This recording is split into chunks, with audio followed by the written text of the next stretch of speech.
Bueno, con estas indicaciones dadas, adelante, doctora. La sala es toda suya. Bien, ¿cómo está? Muy buenas noches.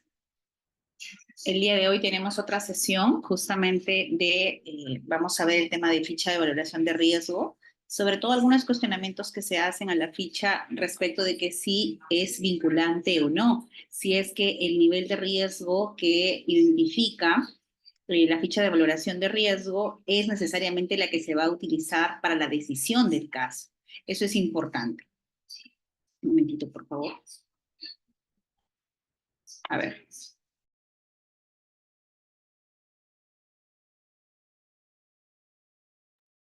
Bien. Vamos a compartir ahora pantalla. Un momentito, por favor, acá, a ver. Quiero que se visualice.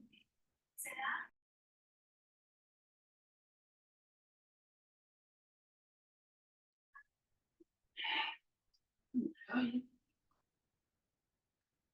oh, ya, listo. Tenía un problema con la compartir, pero creo que ya se puede ver, ¿verdad?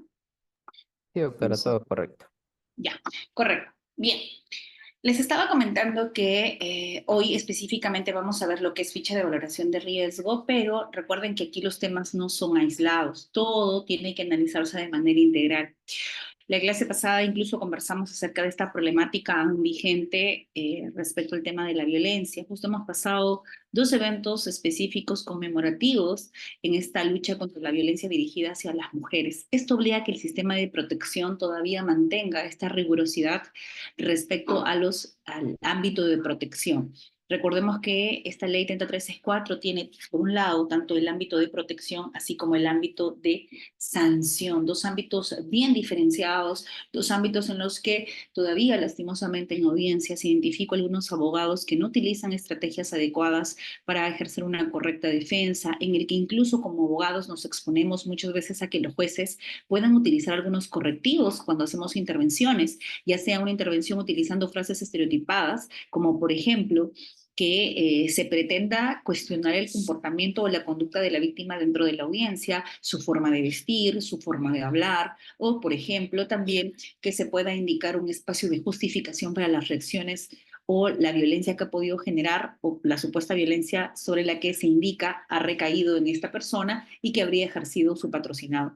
Esto, miren qué importante es porque en definitiva, cuando se da el desarrollo de la audiencia, cuando faltan argumentos, sobre todo del abogado de la parte denunciada, muchas veces se opta por empezar a establecer marcos de justificación que dentro del sistema de protección no están permitidos. Entonces es importante que ustedes tengan en consideración eso. Si voy a aceptar el patrocinio de un hecho de violencia o de un proceso de violencia, sobre todo como parte denunciada, tengo que saber que es un proceso de actuación inmediata, uno, tengo que saber que en audiencia va a ser el momento estelar, dos, y que en ese momento estelar tengo la oportunidad de insertar medios probatorios para derrotar lo sostenido por la parte denunciante. Es el único momento en el que puedo derrotar esto a nivel de instancia, que luego lo puedas apelar, que luego incluso si se te pasó el tiempo de apelación y este proceso va cambiando de acuerdo a la dinámica del conflicto familiar, puede ser que se pida incluso una variación de medida, pero aseguremos que nuestro patrocinado nos pueda permitir en este tiempo tan cortito, porque son, lastimosamente se fijan fecha para audiencia de una semana a otra o muchas veces durante la semana, entonces es importante que en ese tiempo tan cortito se pueda incorporar medios probatorios que puedan permitir derrotar lo sostenido por la parte denunciante. Esa es la única oportunidad, la oportunidad estelar y no la debemos desaprovechar, ¿correcto? Ahora, algo también adicional que se podría sostener en la audiencia es que el tipo de medio probatorio que vas a poder actuar va a ser de forma libre, puedes insertar fotografías, puedes insertar videos, audios, incluso, un momentito, pero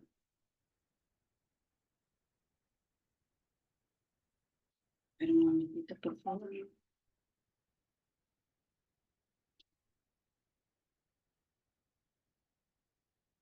Disculpen un segundito. Voy a apagar aquí.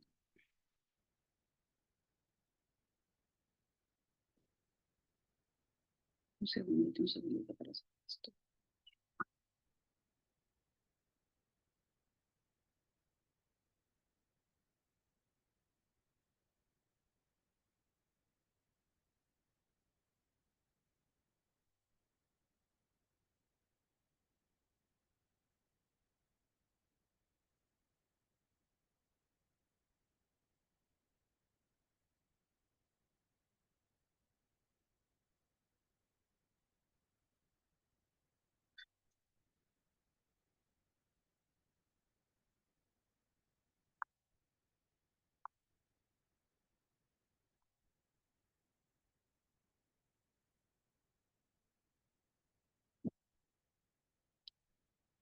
Disculpen. Entonces, como les comentaba, es importante que en esta oportunidad o en esta única oportunidad que tenemos, podemos tener esta libertad respecto a los medios probatorios que se tienen que actuar. Estos medios probatorios, por ejemplo, si usted dice, doctora, es tan poquito el tiempo para poder solicitar el video o la videocámara del vecino, que tal vez sí tiene mayor información. No es necesario que me traigas la totalidad o que puedas generar, por ejemplo, incluso tú con tu propio celular, ya que no lo has podido descargar. Situaciones que se han venido dando en audiencia con tu propio equipo celular, tú podrías grabar lo que se puede ver en esa pantalla, cosa que el juez puede valorar incluso suspender la audiencia un día más o establecer que se pida en audiencia que se le requiera a esta parte que tiene ese material respecto a la totalidad de los hechos, o incluso podrías grabarle la declaración del dueño de las cámaras que indique que él ha visualizado y que ha visto, yo fulano de tal, como si fuese una declaración jurada que estuviese haciendo de manera a través del video. Eso es importante porque como realmente lo que se busca es establecer esta derrota de ese nivel de coherencia que pueda tener la declaración de la denunciante o de la parte denunciante, usted tiene que utilizar todas las herramientas que tenga, incluso testigos, personas que escucharon, audios de WhatsApp, audios de redes sociales, todo eso es importante, ¿correcto? Entonces,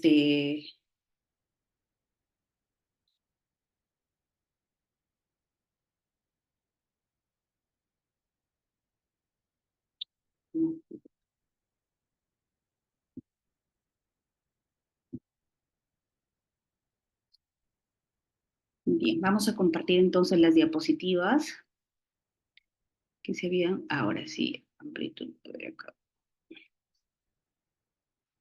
Bien, cuando se había comentado acerca del incremento de los índices de violencia, específicamente es que a partir del año 2019, que se incorpora la política de igualdad de género, se empieza a establecer un observatorio respecto a cómo se ha ido incrementando dicha violencia. Ya la Defensoría del Pueblo nos alerta de que los hechos de violencia están recayendo de manera especial en este grupo vulnerable a partir de adolescentes y niñas. Esto es lo que resulta alarmante y es por eso que si lo relacionamos con el tema de hoy, que es ficha de valoración de riesgo, debo hacerles una pregunta a ustedes.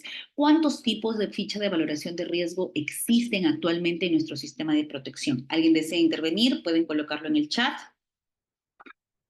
¿Cuántas fichas tenemos actualmente? ¿Cuáles son esas fichas que se mantienen actualmente? Aquí creo que ya están colocándolo. Saúl nos indica tres. ¿Cuáles son, Saúl? ¿Nos podrías indicar, por favor?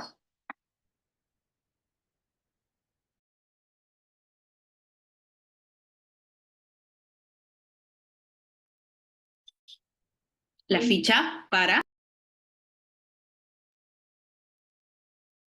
la ficha para pareja, o bueno, sería para mujer en relación de pareja, Melissa, ¿correcto? Porque si nosotros afirmamos que es ficha de valoración de riesgo para mujer, estamos incurriendo en un error porque realmente no lo es. Melissa nos dice para adulto, ¿cómo así? A ver, hay que precisar de manera correcta. ¿Alguien puede precisar de manera correcta cuáles son esas tres fichas?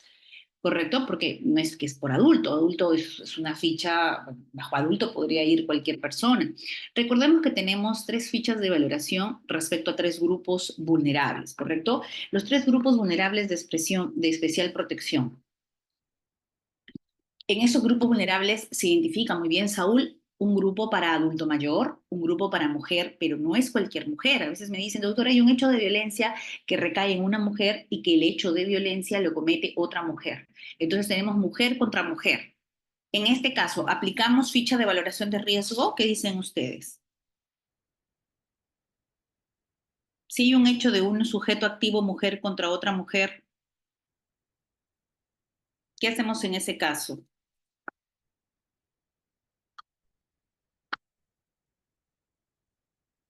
Guamaní nos dice que no, Saúl nos dice que no, pero a ver, vamos a identificar qué pasa si mujer y mujer, pero es la mamá contra su hija.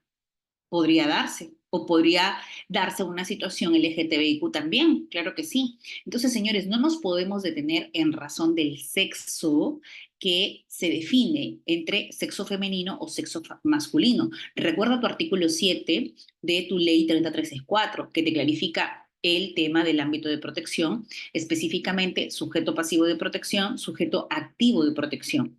El inciso A refiere mujer durante todo su ciclo de vida. Inciso B, integrantes del grupo familiar. Entre integrantes del grupo familiar te detalla el tema de incluso una expareja, te incluye, por ejemplo, el tema de padre-hijo, madre-hija o madre-hijo, en este caso relación paterno-filial. Te podría dar también otro tipo de entroncamiento, como por ejemplo abuelos, nietos. Entonces, se puede incorporar integrantes del grupo familiar en el inciso B, pero tenemos que determinar contextos para eso. Ahora, centrémonos en la ficha de valoración de riesgo. La primera es mujer, pero dentro de relación de pareja, ojo. Ahora, no significa que se excluya el tema de que otra mujer no pueda contra una mujer realizar un hecho de violencia y que no sea, en este caso, relación de pareja, entonces no le lleno ficha de valoración. No, porque podría ser un hecho cometido o que recaiga sobre una adulta mayor, una anciana, y que su hija estaría ejerciendo violencia contra una anciana. ¿Qué pasa si su hija está entrando a la casa y está perturbando la tranquilidad de la adulta mayor, en este caso de una mujer anciana? ¿Tengo que llenarle ficha de valoración de riesgo a la persona que tiene es adulto mayor? Claro que sí. Es una ficha diferenciada por ser adulto mayor. Entonces, usted tiene que tener claridad respecto a los tres grupos de vulnerabilidad importantes para la ficha de valoración de riesgo, que es mujer en relación de pareja, niño, niña, adolescente y adulto o adulta mayor, cualquiera de los dos. Ahí no hay diferenciación. A veces cuando nos preguntan, doctora, para los hombres entonces no hay ficha de valoración de riesgo, falso. Sí hay, pero está incorporado dentro de un grupo vulnerable, es decir, como niño o como adulto mayor. Pero doctora, entonces para un adulto que no tenga relación de familiaridad ni que tampoco sea sujeto vulnerable, no tiene ficha, eso sí, no tiene. ¿Por qué no tiene? No tiene porque no se considera grupo vulnerable. Recuerda que la ficha de valoración es una ficha para poder llenar una atención inmediata. Son preguntas preestablecidas, incluso acá ya las tenemos algunas, por acá la tengo la ficha. Aquí está. En la ficha de valoración ya tenemos preguntas preestablecidas para que sea de fácil llenado por las instituciones correspondientes. Ahora, pregunto, ¿cuáles son las instituciones ante las que puedo llenar, las que pueden llenar ficha de valoración de riesgo? ¿Cuáles son?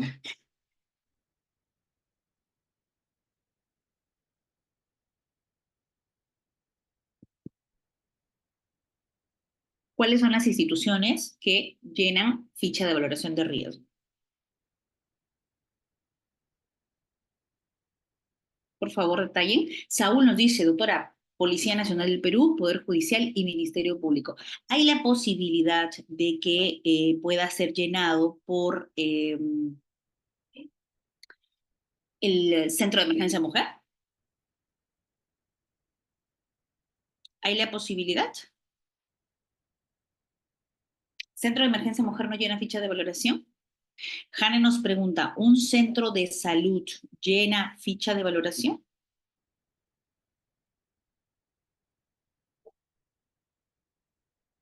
Un centro de emergencia mujer, un centro de salud, un hospital. Imaginemos que llega una adolescente de 13 años que ha sufrido o ha sido víctima de violación sexual o que llega, por ejemplo, a una atención inmediata porque siente dolores o siente unos supuestos cólicos menstruales y cuando pasa por evaluación médica, el médico determina de que está en estado gestacional. Imaginen ustedes. Entonces, si tiene 13 años y está en estado gestacional, ya la clase pasada lo hemos visto, entonces ahí no habría opción a autodeterminación o autonomía, perdón, sexual de esta víctima, sino que habría sido víctima de una violación y por ende, al ser víctima de violencia sexual, se tendría que de manera inmediata derivar el caso a la comisaría. Es más, hay un efectivo policial siempre en los centros de salud para que se noticien, ya sea el tema de lesiones o cualquier hecho delictivo que pueda suceder dentro del del hospital como tal, ¿verdad? Entonces, también nos pregunta Melissa, doctora, ¿y el Centro de Salud Mental Comunitario también llena ficha de valoración de riesgo? A ver, señores, lo que tenemos que tener claridad es que una cosa es la ficha de valoración de riesgo y otra cosa es la ficha de atención. El Centro de Emergencia Mujer, recuerden ustedes que es un centro de acompañamiento. Es un centro que acompaña o es una institución que acompaña con todos sus profesionales del equipo de salud, del equipo de psicología, incluso de asistentes sociales. Es todo un equipo interdisciplinario. Una vez preguntaron eso, ¿ah? ¿El Centro de Emergencia Mujer tiene equipo multidisciplinario o equipo interdisciplinario? ¿Qué responderían ustedes? ¿Multidisciplinario o interdisciplinario? Nosotros no sabemos, realmente en los bancos de preguntas vienen una infinidad. Muy bien, Melissa, es interdisciplinario. ¿Quién tiene equipo multidisciplinario? Multidisciplinario tiene en este caso, los módulos integrados de violencia contra las mujeres. Muy bien, Saúl. El Poder Judicial como tal tiene los módulos integrados de violencia. Muy bien. Eh, estas evaluaciones multidisciplinarias. En una de las diapositivas aquí en este curso estoy colocando la Directiva 020-2022 en el que se determina un informe, un lineamiento, una directiva, perdón, de cómo se debe llenar los informes del equipo multidisciplinario, por si acaso, a nivel de poder judicial.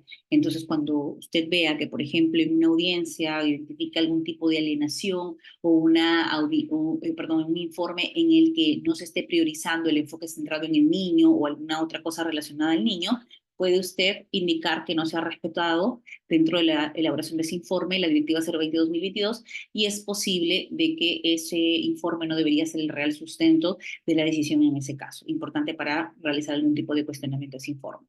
Bueno, entonces, el Centro de Emergencia Mujer, el Centro de Salud Mental, la Unidad de Protección Especial, por aquí me comentaron también, ¿llena ficha de valoración de riesgo? No puede llenar ficha de valoración de riesgo porque ellos van a constituir, señores, la respuesta es una parte dentro del proceso. Recuerda que el Centro de Emergencia Mujer se va a constituir en el abogado o en el psicólogo o en el asistente social que hace ese acompañamiento antes, durante y después del hecho registrado de violencia y hace ese acompañamiento a la víctima. Es decir, podría estar parcializado porque va con la víctima, ¿correcto? En cambio, la Policía Nacional no. La Policía Nacional mantiene esa imparcialidad, o bueno, lo dicho, esta imparcialidad para que al noticiado del hecho de violencia se pueda realizar la derivación, ya sea al juzgado de familia o al juzgado o a la fiscalía en el ámbito de sanción y al juzgado de familia en el ámbito de protección. Entonces, si activan esos canales, se puede hacer esta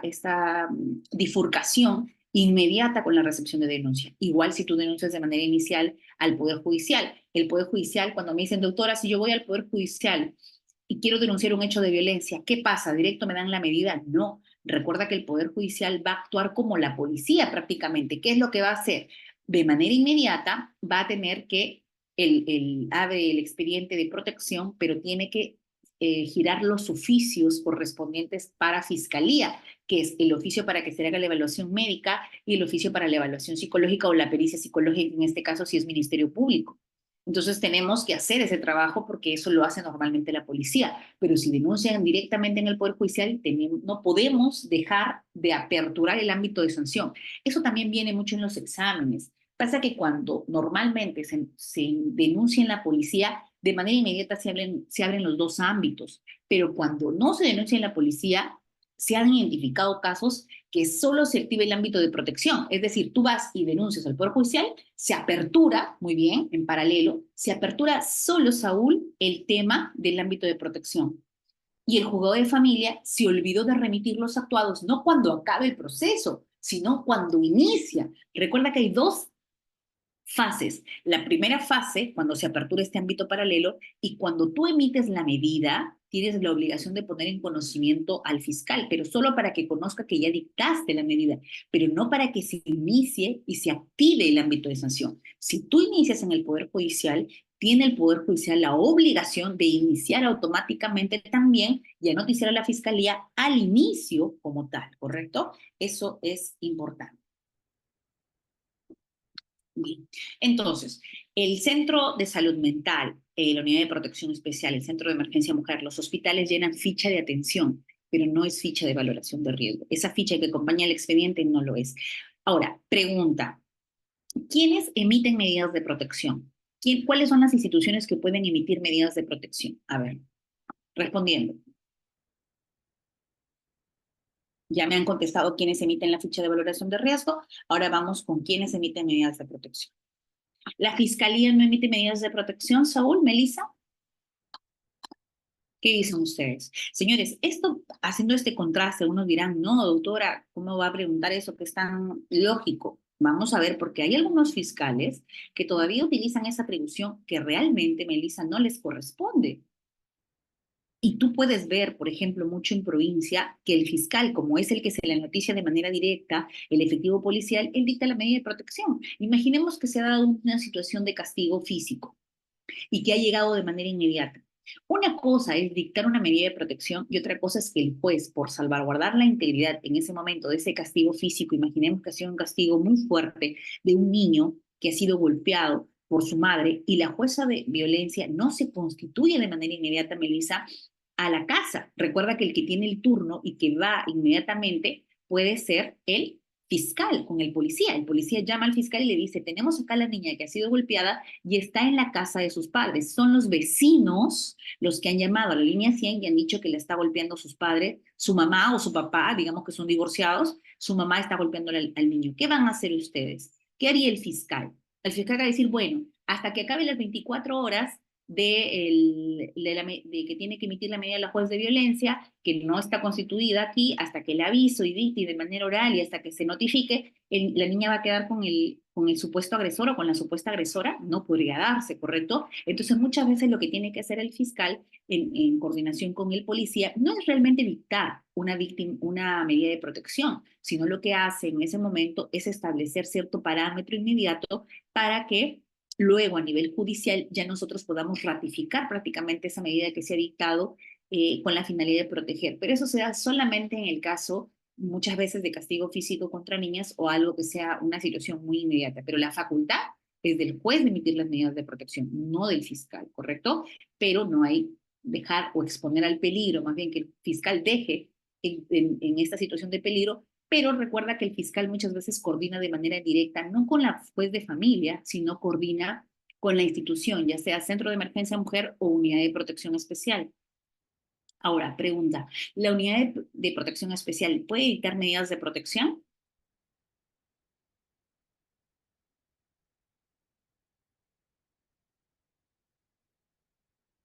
Y Gregorio nos pregunta algo importante antes de lo de unidad de protección especial. Dice, doctora, si la víctima llega al juzgado con lesiones, ¿el juzgado puede ordenar la detención? Recuerda que nosotros no podemos ordenar la detención.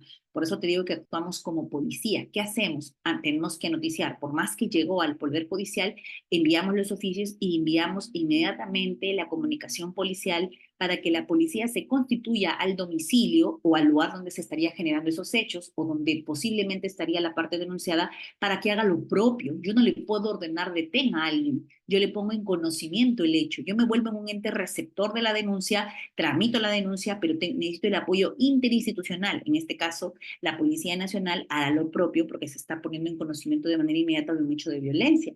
Y si es un hecho de flagrancia, ellos determinarán en coordinación con el fiscal de turno si procede o no la flagrancia delictiva, ¿correcto? Nosotros no podemos hacer evaluación de flagrancia como tal, pero sí tenemos que anoticiar el hecho y tramitarlo como juzgado. Actuamos como si fuese una policía, pero sin ordenar, porque la policía tampoco es la que ordena la detención en flagrancia, tiene que siempre ser en coordinación con su fiscal. Ahora, la unidad de protección especial puede dictar medidas de protección. No son las medidas de protección que dicta la unidad de protección especial las medidas dentro del ámbito de protección de la 3364.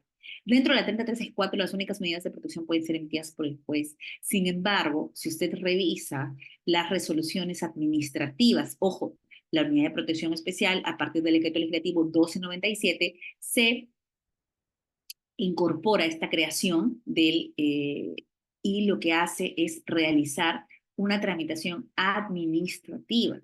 Posterior a la terminación de esta tramitación administrativa, esto lo valida ¿quién, David? ¿Quién valida cuando ya emite esta unidad de protección especial, por ejemplo, un riesgo de desprotección o una desprotección como tal? Lo tiene que validar el juzgado. ¿Qué juzgado? El juzgado de familia, no el juzgado de violencia. Eso también es un error muchas veces cuando se deriva por un tema de desprotección, de que ha habido castigo físico, de padre a hija o de madre a hija, o exposición al peligro, mendicidad, entre otros, y piden que el juzgado de violencia convalide el expediente administrativo. Nosotros no podemos convalidar el expediente administrativo dado que ese procedimiento no dejó de tener competencia el juez de familia. Nosotros somos jueces del subsistema de violencia, solo vemos ámbito de protección de violencia. La unidad de protección especial va a dictar las medidas correspondientes dentro de un procedimiento administrativo, es decir, ellos dictan medidas de protección, pero administrativas. Significa que si, por ejemplo, ellos consideran que se tiene que insertar a una niña dentro de un albergue, puede hacerlo de manera directa la unidad de protección especial, dando cuenta a quién, a la juez de familia, no a la juez de violencia, a la juez de familia. Ahora, doctora, pero usted como juez de violencia, ¿también puede dictar alguna medida de albergaje? Sí. Y les pregunto a ustedes, ¿qué pasa si yo quiero dictar, ya vamos avanzando en el caso, ya he citado audiencia, veo el comportamiento de la víctima que quiere regresar con el denunciado, es más, los dos acuden juntos, se conectan de manera virtual los dos del mismo celular, ella dice que ya no quiere continuar con la denuncia, que ella está muy bien, que ha retomado la relación, incluso que está embarazada nuevamente, etc., etc., etc., situaciones que se pueden dar dentro del ciclo de violencia. Sin embargo, yo en sus antecedentes veo que es una víctima que no es la primera vez que sucede, que esos son hechos reiterativos, que han existido hechos anteriores de violencia y que esta situación no ha cambiado e incluso los hechos de violencia están subiendo cada vez más de nivel de riesgo, incluso cada vez son peores. Ahora hay agresiones físicas e incluso hay un nivel de vulnerabilidad alto porque se encuentra en estado gestacional. ¿Puedo yo, señores, pregunta, dictar la medida de albergaje temporal a la víctima sin su consentimiento? ¿Puedo dictar la medida temporal de albergaje con la finalidad de que ella salga del ciclo de violencia, con la finalidad de que no regrese con el denunciado, con la finalidad de evitar que incluso ponga en peligro a sus hijos o al hijo que está por nacer? ¿Podría dictar una medida de albergaje o tengo que preguntarle a la víctima si es que está de acuerdo o no con esa medida? Y pregunta, ¿las demás medidas de protección también tengo que preguntarle a la víctima? ¿Qué pasa si la víctima me dice, doctora, yo no quiero que me dicte ninguna prohibición de acercamiento o de alejamiento, yo quiero seguir con él, quiero estar cerca? ¿Debo preguntarle también a ella? ¿Qué dicen ustedes? Entonces la pregunta sería, ¿qué tipo de medida de protección debe preguntársele previamente o debe contar con una aceptación de la parte, en este caso, o de la víctima? La medida que sí requiere y sería una de las medidas excepcionales es el albergaje temporal. El albergaje temporal es una medida que tendría que ser preguntada o con una aceptación de la víctima. Incluso habiendo aceptado el día de hoy ingresar al albergue y el día de mañana no quiere ingresar, no hay forma de obligarle. Incluso esto ha quedado ya a partir de una disposición específica respecto a la voluntad de la víctima de salir o no salir del ciclo de violencia, ¿correcto? Es algo a lo que nosotros no podemos obligar. Es la única medida que se pregunta realmente, porque las otras medidas, así ella no desea, si ella me diga, yo quiero seguir comunicándome, yo quiero hablar con él todos los días, pero yo veo que los hechos de denuncia han sido situaciones que han llevado a un nivel de riesgo en el que yo puedo establecer la prohibición de comunicación. Ahora, después de la terapia, después que la situación o la dinámica de riesgo cambie, puede ser que yo baje alguna de las medidas y deje solamente las generales. Vane nos dice no, porque ella no desea salir de ese ciclo. Se tendría que preguntar y tratar de persuadirla. ¿Puede persuadirla la juez, Vanessa? ¿Podría persuadir a una parte para que acepte una medida de protección?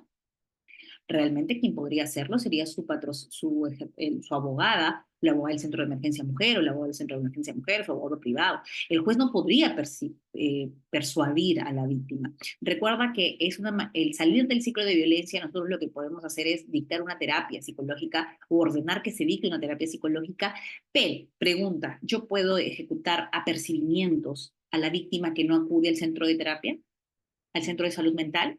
¿Podría dictarle un apercibimiento, por ejemplo, de ser denunciada por el delito de desobediencia a la autoridad, porque estaría desobedeciendo mi mandato si es que no va a la terapia? Imaginemos que yo ejerzo supervisión mensualmente en ese caso, y esa supervisión va a ser, dejo claramente en la audiencia, voy a supervisar el cumplimiento de la decisión, tanto para la parte denunciante, tanto para la parte denunciada. Puedo disponer que se ejecute un apercibimiento de desobediencia a la autoridad en el caso la víctima no acuda a la terapia. Estamos hablando de la víctima, no estamos hablando del denunciado, sino de la víctima. Puedo ordenarle ejecutar un apercibimiento a la víctima de denuncias por el delito de desobediencia a la autoridad. Se sujeta a los mismos parámetros. ¿Qué dice el tipo penal, María? En la desobediencia como tal para el ámbito específico del tema de violencia. Recuerda que el incumplimiento de la medida de protección como tal dentro del ámbito de sanción, que sería la única posibilidad de remitir copias a la fiscalía para que se inicie el proceso, nos habla del denunciado, no nos habla en este caso, de la víctima. La víctima se encuentra liberada de no cumplir ir a la terapia psicológica. El apercibimiento solo es para la parte denunciada, ¿correcto? Es decir, volvemos a lo que dijo Melissa en algún momento. Si la víctima no desea salir del ciclo de violencia, no puede ejercer algún otro premio. Pero alguien me dirá, doctora, ¿y qué pasa si hay niños? Ella quiere volver al ciclo de violencia, regresa, la golpean, los niños ven cuando la golpean y ella se mantiene en la decisión de volverlo a perdonar y retomar la relación. ¿Qué va a pasar con esos niños? Ahí, sobre ellos también, y diré, ellos no quieren salir del ciclo de violencia. Esa justamente sería una buena estrategia como abogada o como abogado, que tú puedas visibilizar sujetos nuevos de protección. Recuerda que la relación procesal puedes incorporar nuevos sujetos pasivos de protección. Incorporaríamos en este caso a dos niños que están viendo los hechos de violencia y como son reiterativos y tenemos antecedentes de hechos de violencia en otros expedientes, fácilmente puedo dictar medidas a favor de quién, señores, en estos casos de medidas ampliadas, a favor de los niños y en contra de quién, señores, en contra solo del padre, que es el que ejerce violencia contra la madre. No, también podría dictar en contra ¿de quién, Melissa? ¿De quién podría dictar en contra si incorporo como sujeto pasivo? Muy bien, Vanessa, de ambos padres. Vanessa y la supuesta víctima pasaría ahora a tener otro rol adicional al de víctima. ¿Qué rol tendría ahora? Un rol de parte denunciada. ¿Por qué? Porque puede ser una posible agresora de quién, de sus hijos. Miren ustedes cómo la relación procesal cambia. Se inicia el proceso, un expediente se apertura con un sujeto pasivo de protección identificada. Muy bien, Vane. Ahora tenemos una supuesta agresora o un supuesto agresor. En este caso tenemos a papá y a mamá. ¿Y quién es el sujeto pasivo de protección? Los niños. Perfecto. Entonces las medidas, ahí sí voy a lograr que ella vaya a terapia, pero ya no como víctima, sino como posible agresora. Como posible agresora dictaré también terapia reeducativa a ella y la terapia que debe cumplir, y ahí sí puedo insertar un apercibimiento de denuncia por el delito de desobediencia a la autoridad, porque me puede poner en peligro, ¿qué? Un bien mayor, la integridad de quién, de los niños. Perfecto. Doctora, ¿puedo hacer lo mismo como estrategia cuando hay presencia de un adulto mayor, María? ¿Qué pasa si en esa casa vive la suegra? ¿Qué pasa si en esa casa vive el suegro? ¿Qué pasa si en esa casa vive la mamá? ¿Qué pasa la abuelita? ¿Qué pasa si el adulto mayor, que tiene una ley de protección para el adulto mayor, vive dentro de ese infierno en el que la pareja se golpea, se arranca, se jalan los cabellos, se arrastran por la pista, se arrastran por el suelo, se rompen los celulares? Eso es un infierno para un adulto mayor que está obligado a vivir porque tal vez hasta es su casa. Recuerda que el déficit de vivienda en el Perú es un índice alto. Entonces, ¿podríamos incorporar al adulto mayor también como sujeto pasivo de protección? Claro que sí. Y podrías hacer la misma figura que en el tema de niños. ¿Cómo te ayuda esto como estrategia, María? Recuerda que hay muchos adultos mayores que luchan por sacar de sus casas a sus hijos, que ya son adultos, que traen a su familia y que son situaciones de violencia muy grande en los que ellos ya no pueden ni votarlos porque no tienen la fuerza, porque no tienen el dinero para el mecanismo legal, no tienen abogado para poder desalojarlos, por decir así, la figura civil a sus hijos de su vivienda. ¿Podríamos hacerlo de manera progresiva a partir de un hecho de violencia? Claro que sí. ¿Qué pasa si hay un primer hecho? Yo ordeno que no se vuelva a dar la violencia dentro del hogar. Mantengo la relación porque es un primer hecho, verifico antecedentes, no veo antecedentes penales, antecedentes policiales. Es el primer hecho que se registra, perfecto. Ejecuto mis apercibimientos en el segundo hecho. ¿Qué pasa si esto se va incrementando, doctor? Ahora ya no solamente vienen y se pelean, ahora incluso ese día han sacado un arma. Entonces el riesgo se sigue incrementando. Con riesgo severo a partir de la ley 31715, que la vamos a ver un poquito más adelante, podría incluso ya ordenar el retiro del hogar. Mira, con el apoyo policial, yo ya podría ejecutar una medida de retiro del hogar, una medida muy difícil ahora para poder ejecutar. Claro, es la medida de más alto impacto, pero armé mi expediente de violencia para tener una finalidad de proteger mi propiedad, pero por encima de mi propiedad proteger mi integridad. Miren ustedes, entonces el proceso de violencia realmente puede ser un proceso bastante importante, bastante útil para los abogados que no quieren demorar muchos años en procesos judiciales, pero tienes que saber utilizarlo, tienes que saber utilizar una buena estrategia en ese tipo de casos, ¿correcto? Muy bien. A ver, entonces seguimos hablando de fichas de valoración de riesgo. Señores, mi pregunta es, ¿qué pasa si la ficha de valoración de riesgo llenada a nivel policial me indica que hay un riesgo severo? Entonces, si el policía que ha llenado la ficha de valoración indica que la ficha está severa, ¿qué significa? ¿No realiza audiencia o realiza audiencia? ¿Qué dicen ustedes? ¿No realiza audiencia o sí realiza audiencia? Sí realiza audiencia, dice Melissa. Lorena dice, sí realizo audiencia, pese a que la ficha de valoración de riesgo dice severo. A ver, ¿alguien más? Intervenimos, por favor. Vamos a leer la 31715. ¿Qué nos dice respecto a ese supuesto? La ley dice que se prescinda. A ver, vamos a ver si realmente dice así la ley o la estamos leyendo incompleta. A ver, vamos a ver.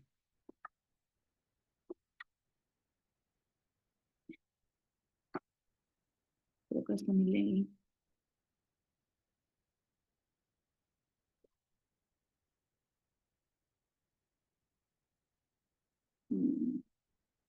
Creo que no estoy en esto.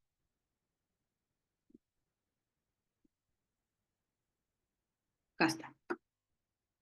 A ver, vamos a dar lectura, ¿correcto?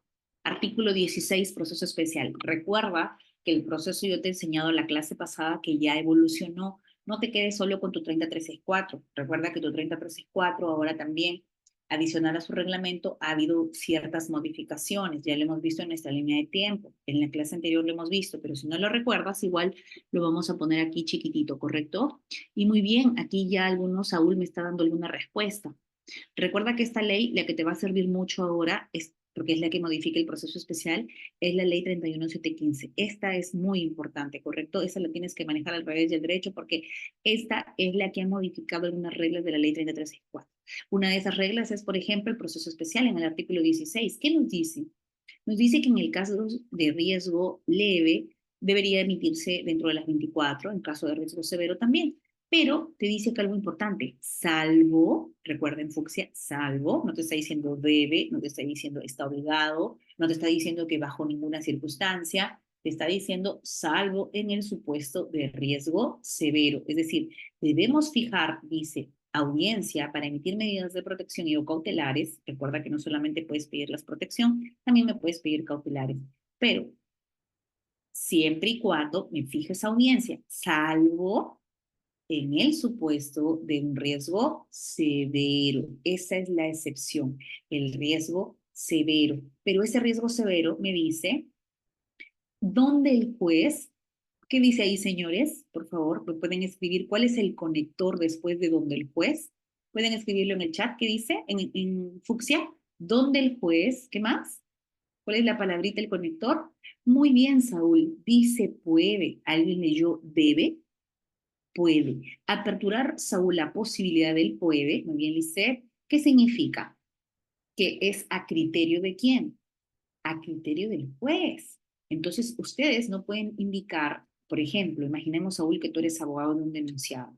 Y el abogado del denunciado te ha dicho, doctor, me han denunciado por un hecho de violencia. Tú estás diciendo, bueno, hay que esperar la fecha de la audiencia.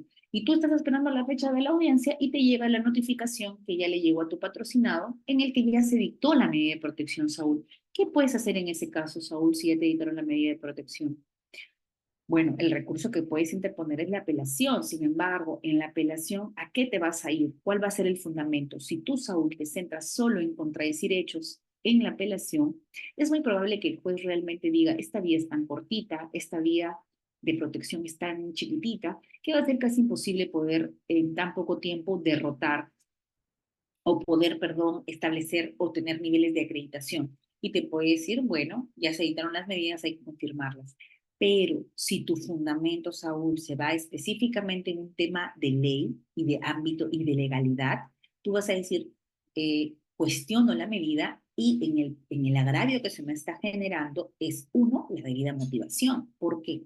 Porque la juez no ha motivado por qué ha prescindido de la audiencia. Y te va a decir, tal vez tú dices, pero sí, sí ha dicho por qué, porque es riesgo severo. No, señores, pero bajo qué parámetros ella ha identificado que es riesgo severo para que me prescinda de la audiencia y para que elimine la posibilidad de que mi patrocinado inserte información importante para lograr derrotar la declaración de la víctima. Ahora lo que se procura es la audiencia. La audiencia es el momento estelar, es el momento en el que tienes esa oportunidad y no la puedes desaprovechar. Entonces, la decisión normalmente puede ser declarada nula cuando no se ha justificado, esos son los criterios que están ahorita utilizando las salas, cuando no se ha justificado por qué me has prescindido. No simplemente decirme porque la ficha de valoración de riesgo dice severo y por ende prescindo, no, porque este artículo te dice puede, no te dice debe, ¿correcto? Muy bien, entonces a mi pregunta ya usted está listo para responderle. La ficha de valoración de riesgo que establece un riesgo inicial es vinculante para que yo determine el nivel de riesgo cuando emita o la posibilidad que yo emita la medida de protección. El nivel de riesgo identificado a nivel policial, en la ficha de valoración a nivel policial, va a ser vinculante para yo poder emitir una medida de protección a nivel judicial, recuerda, policial o es judicial. No, ¿verdad? Muy bien, Saúl. Y tú deberías decir, doctora, ¿pero por qué? Porque la ficha de valoración de riesgo no es vinculante para mí.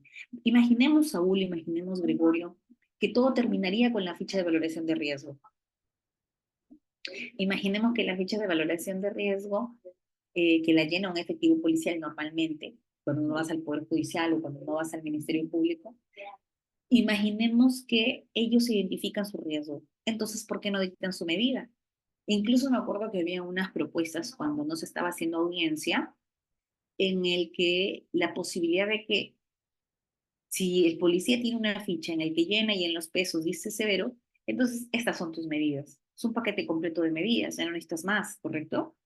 Pero no, realmente no es así, porque ese es el riesgo inicial, el riesgo que se puede, y claro, además Gregorio, recuerda que en este sentencia del Tribunal Constitucional, en la 3378-2019, importante, de obligatoria lectura incluso, creo que la tengo acá esa, la voy a mostrar para que ustedes, todo, en las diapositivas, señores, realmente tenemos buena, acá está, miren, es la 3378-2019. Esta es un caso que llegó al Tribunal Constitucional en el por qué la participación del denunciado no era un tema que puede nulificar la ficha o el llenado de la ficha de valoración de riesgo.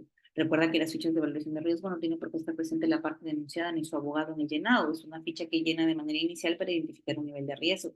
Pero aquí analiza toda esa problemática relacionada al llenado de ficha de valoración de riesgo.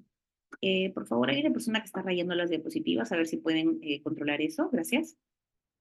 Vamos a seguir avanzando entonces. Cuando hablábamos de ficha de valoración de riesgo, efectivamente, la ficha que es llenada de manera inicial no me va a vincular. El efectivo policial puede incluso no haber establecido una comunicación asertiva con la denunciante. Puede ser que la información que está en el llenado, muchas veces pasa, es incoherente con la declaración misma. Recuerda que dentro de los actuados a nivel policial tenemos lo que es a nivel de declaración y también la ficha. Y son preguntas muy parecidas. Los efectivos policiales te pueden hacer preguntas de la declaración que también están en la ficha de valoración. Y cuando tú has llenado la ficha tipo encuesta, tú has dicho, por ejemplo, ¿consideras que él te puede atentar contra tu vida? Tú dices sí. Y cuando llenas en la declaración, en algún momento él ha intentado o te ha amenazado de muerte, tú dices no. O ha intentado atentar contra tu vida, no. Entonces, hay una cierta incoherencia dentro de lo que dice el llenado de la ficha de valoración de riesgo con la propia declaración.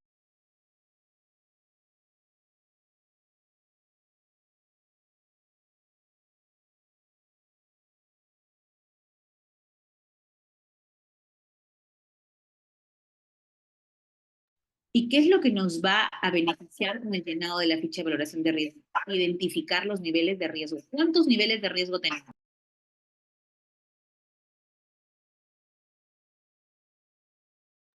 Lorena, me dice, ¿se puede obtener un duplicado de la ficha de valoración? Realmente la víctima puede tomar, recuerda que el tema flexible de la toma fotográfica puede hacer tanto por la parte denunciante como por la parte denunciada, todo lo que es toma fotográfica.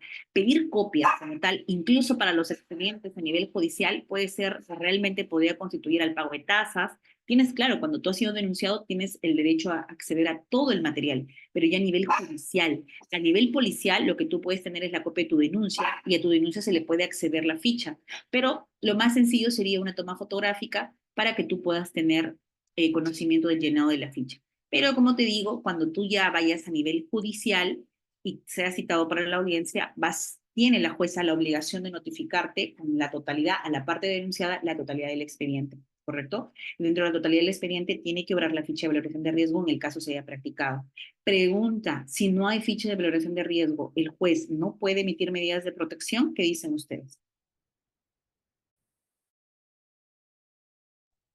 Imaginemos que no hay ficha de valoración de riesgo. Fuiste al policía, a la comisaría, y ese día no estuvo presente el específico policía que se encuentra encargado del área, eh, el área de protección a la familia o el área de familia, hay una área como tal.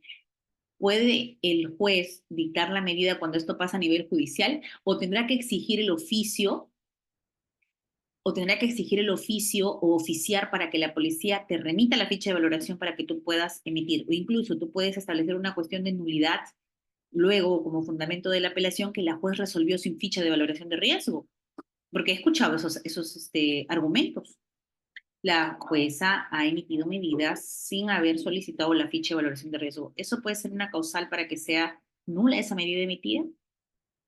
Ahora, Gregorio nos dice otra opción. Doctora, no hay problema porque como no le ha traído la ficha el policía, que lo llene la juez. ¿Será posible cuando ya estamos en ámbito de protección, cuando el mecanismo ha sido activado a través de la policía, que si la, recuerda, Gregorio, que la ficha de valoración de riesgo tiene una finalidad, tener el contacto al momento de la denuncia? Es el primer contacto con la víctima. Si ya pasa a juzgado, ya no tendría ningún sentido que el órgano resolutor de la decisión final, en este caso de la medida, llene una ficha de valoración de riesgo. No podría bajo ningún supuesto esa premisa que nos estarías planteando, Gregorio. No hay posibilidad alguna que yo llene ficha o que algún trabajador mío llene ficha cuando ya el proceso se inició a nivel policial, ¿correcto? A nivel policial se inicia, entonces nosotros ya seríamos órgano resolutor. Diferente es que cuando inicia conmigo. Cuando inicia conmigo, yo no puedo contaminarme de manera directa como juez, pero sí puedo ordenar que el asistente o el encargado de mesa de partes o algún asistente con conocimiento, incluso el equipo multidisciplinario dentro de la institución, llene la ficha de valoración de riesgo, así como se oficie la evaluación médica, así como la evaluación psicológica, ¿correcto? La evaluación de la pericia psicológica. Larry nos pregunta entonces, doctora, ¿quiénes son los que llenan o las instituciones que llenan la ficha de valoración? Larry, ya lo hemos dicho en clase, solamente son tres: Policía Nacional, Poder Judicial y Ministerio Público. Centro de Emergencia Mujer no, Unidad de Protección Especial tampoco, Centro de Salud Mental menos, y hospitales y otros tampoco, ¿correcto? Bien. Fiscalía tampoco. No, perdón, pues, Ministerio Público también. Listo, solo tres: Ministerio Público, Poder Judicial y eh, fiscalía, los tres, los únicos. Ya, cuando les había dicho los tipos de valor, los tipos de nivel de riesgo. Larry alzó la mano. A ver, Larry, una pregunta. Larry. Aló, doctora, buenas noches. Larry, ¿qué tal? Buenas noches. Dime. Sí, doctora, ¿qué hacer en el caso, digamos, el juez dicta medida de protección, no acercarse tantos metros, y demás medidas de protección? Pero, ¿qué es lo que pasa? Es de que la señora, o sea, el señor se va a vivir a la casa de la A ver, señora. no me digas, Larry, tú eres abogado, primer punto. Eh, Estoy empezando, doctora. Ya, pero ya eres abogado. Estoy empezando, sí, sí, doctora. ¿A qué te refieres empezando? ¿Eres estudiante de derecho o abogado? Recién me he graduado. Colegiado. Ah, ya, correcto. Entonces, Larry, cuando tenemos que exponer un caso, y me imagino que lo has hecho para el momento de sustentar tu tesis, no podemos hablar de la señora y el señor. En un proceso judicial tenemos partes. En este caso, no tenemos, tenemos específicamente denunciante o supuesta víctima y tenemos denunciado o supuesto agresor. El denunciante o la supuesta víctima puede ser mujer, ser la señora, o puede ser el señor, o puede ser el niño, o puede ser el adulto mayor. Entonces, no estereotipemos el señor con la señora diciendo el señor va a ser el denunciado y la señora la víctima, no necesariamente. Recuerda que el ámbito de protección es tan amplio, de acuerdo a lo que hemos dicho al inicio de clase, en el que los roles realmente pueden ser diversos. Entonces, hablemos de denunciante y de denunciado. ¿Quién es el denunciante y quién es el denunciado? Muchas gracias, doctora, por la corrección. Entonces, el denunciante es un caballero, ¿ya? Perdón, el denunciante, la denunciante es una señora y el denunciado es un caballero, ¿Qué ¿ya? tipo de Pero relación tienen? ¿Es relación de pareja? ¿Es padre-hijo? ¿Es adulto? ¿Es tío con anciano? ¿Con es, hijito? ¿Qué tipo de relación hay? Porque no es simplemente son dos, cuando damos cuenta de un expediente, yo lo que exhorto, sobre todo en audiencia, y es importante tu intervención, Larry, porque eso es lo que yo siempre pido en la audiencia, cuando empiezan, le doy la oportunidad, recuerda, a la parte denunciante y a la parte denunciada, cada uno en una audiencia de expresión inmediata tiene que exponerme de manera precisa sus pretensiones. Lo que primero tienen que identificarme son los sujetos de protección. ¿Cuáles son los sujetos de protección? Ya lo tienes claro, en el artículo 7, el inciso A, referido a la mujer durante todo su ciclo de vida, niña, adolescente, adulta, adulta mayor, y en el inciso B, integrantes del grupo familiar. Dentro de los integrantes del grupo familiar podemos tener relación de pareja o expareja incluso. Entonces, en tu caso me indicas que hay un sujeto pasivo de protección que viene a ser la supuesta víctima, que es la denunciante de un hecho de violencia, entiendo que tal vez ha habido agresión física o agresión psicológica, y que recaen estos hechos en ella y que habría sido el ejecutor de esos hechos de violencia, ¿quién? La parte denunciada. ¿Qué relación tiene la víctima con la parte denunciada? ¿Es pareja, expareja, es familia, integrante del grupo familiar? ¿Quiénes son? ¿Qué tipo de relación hay? son pareja. Pareja actualmente, correcto. Puedes identificarme si quieres su vínculo de familia, el vínculo de relación afectiva, convivientes o esposos, por ejemplo. Es importante saber esa información porque según eso puedo ver qué tipo de medidas, incluso cautelares, puedo establecer. Recuerda que el inventario de bienes solamente podría ser en el caso estén casados. En cambio, esa medida no podría ser para convivientes cuando no ha habido un reconocimiento de convivencia. Bien, Larry, ¿casados o convivientes? Convivientes nomás, pero hace 20 Bien, años ya. ya, pero igual siempre y cuando, claro, no hay un reconocimiento de convivencia, recuerda que eso es un proceso que requiere un reconocimiento. Otra pregunta que yo te haría en audiencia de manera importante, y es algo que, como te digo, tú como abogado, para que puedas hacer un correcto asesoramiento, si eres abogado de la víctima, preguntaría para establecer mis niveles de vulnerabilidad si es que ha sido atacada en su condición de mujer, uno, y si es madre, eso es importante, así como la edad. Imaginemos que hay una relación de pareja, pero la señora ya tiene 80 años. Puede ser, y que el señor tenga 50 años. Se ha dado casos de diferencia de edades, no, tanto, no solamente en hombre con mujer, sino también en mujer con hombre. Entonces, este componente de la edad es importante para determinar mi vulnerabilidad. Y el componente de madre también. Recuerda que el ser madre o el estar gestando o el ser madre de 5, 4, 3 hijos o la condición económica de tu patrocinada es importante para resolver. En el ámbito de protección, todos estos aspectos cuentan para emitir una decisión del caso. Bien, imaginemos que ha habido hechos de violencia. Adicional a eso, ¿cuál sería tu duda sobre ese caso? Ya. Eh, lo que pasa es que el señor, bueno, no, no es señor, no, el agresor ¿Qué hago? El posible está, agresor. Recuerda, Larry, otra vez, porque utilizo tu intervención para que todo esto quede muy claro. Recuerda que cuando ustedes, señores abogados, en audiencia, a mí me dicen, doctora, el agresor, yo puedo llamarte la atención. ¿Por qué? Porque nosotros tenemos dos ámbitos bien diferenciados, el ámbito de protección y el ámbito de sanción. En mi ámbito de protección no hay agresores. ¿Qué hay, señores? Pueden escribirlo en el chat. Tenemos, no tenemos agresores. ¿Qué tenemos? Supuestos agresores o 8 en denunciados. punto. Recuerda que en el ámbito de protección o presuntos, yo no derroto qué cosa. ¿Qué no derroto en protección? Que sí se derrota en sanción. La presunción de inocencia. Ese es un pilar básico dentro de nuestro sistema jurídico nacional y no puede ser quebrado en la exposición de los argumentos del abogado. Ahora, cuando me dice Junior, me dice doctora, pero 2 años ya tienen los mismos beneficios. ¿Qué pasa, Junior Silva, si tienen 2 años, pero hay vínculo matrimonial con otra persona? ¿Los 2 años serían suficientes? Recuerda que para la declaración de convivencia, que tiene que ser reconocida, ya sea por un órgano judicial o por un órgano notarial, dadas las facultades que ahora tienen que revisarse si la convivencia propia tiene más de un supuesto. Uno es el tiempo, la temporalidad.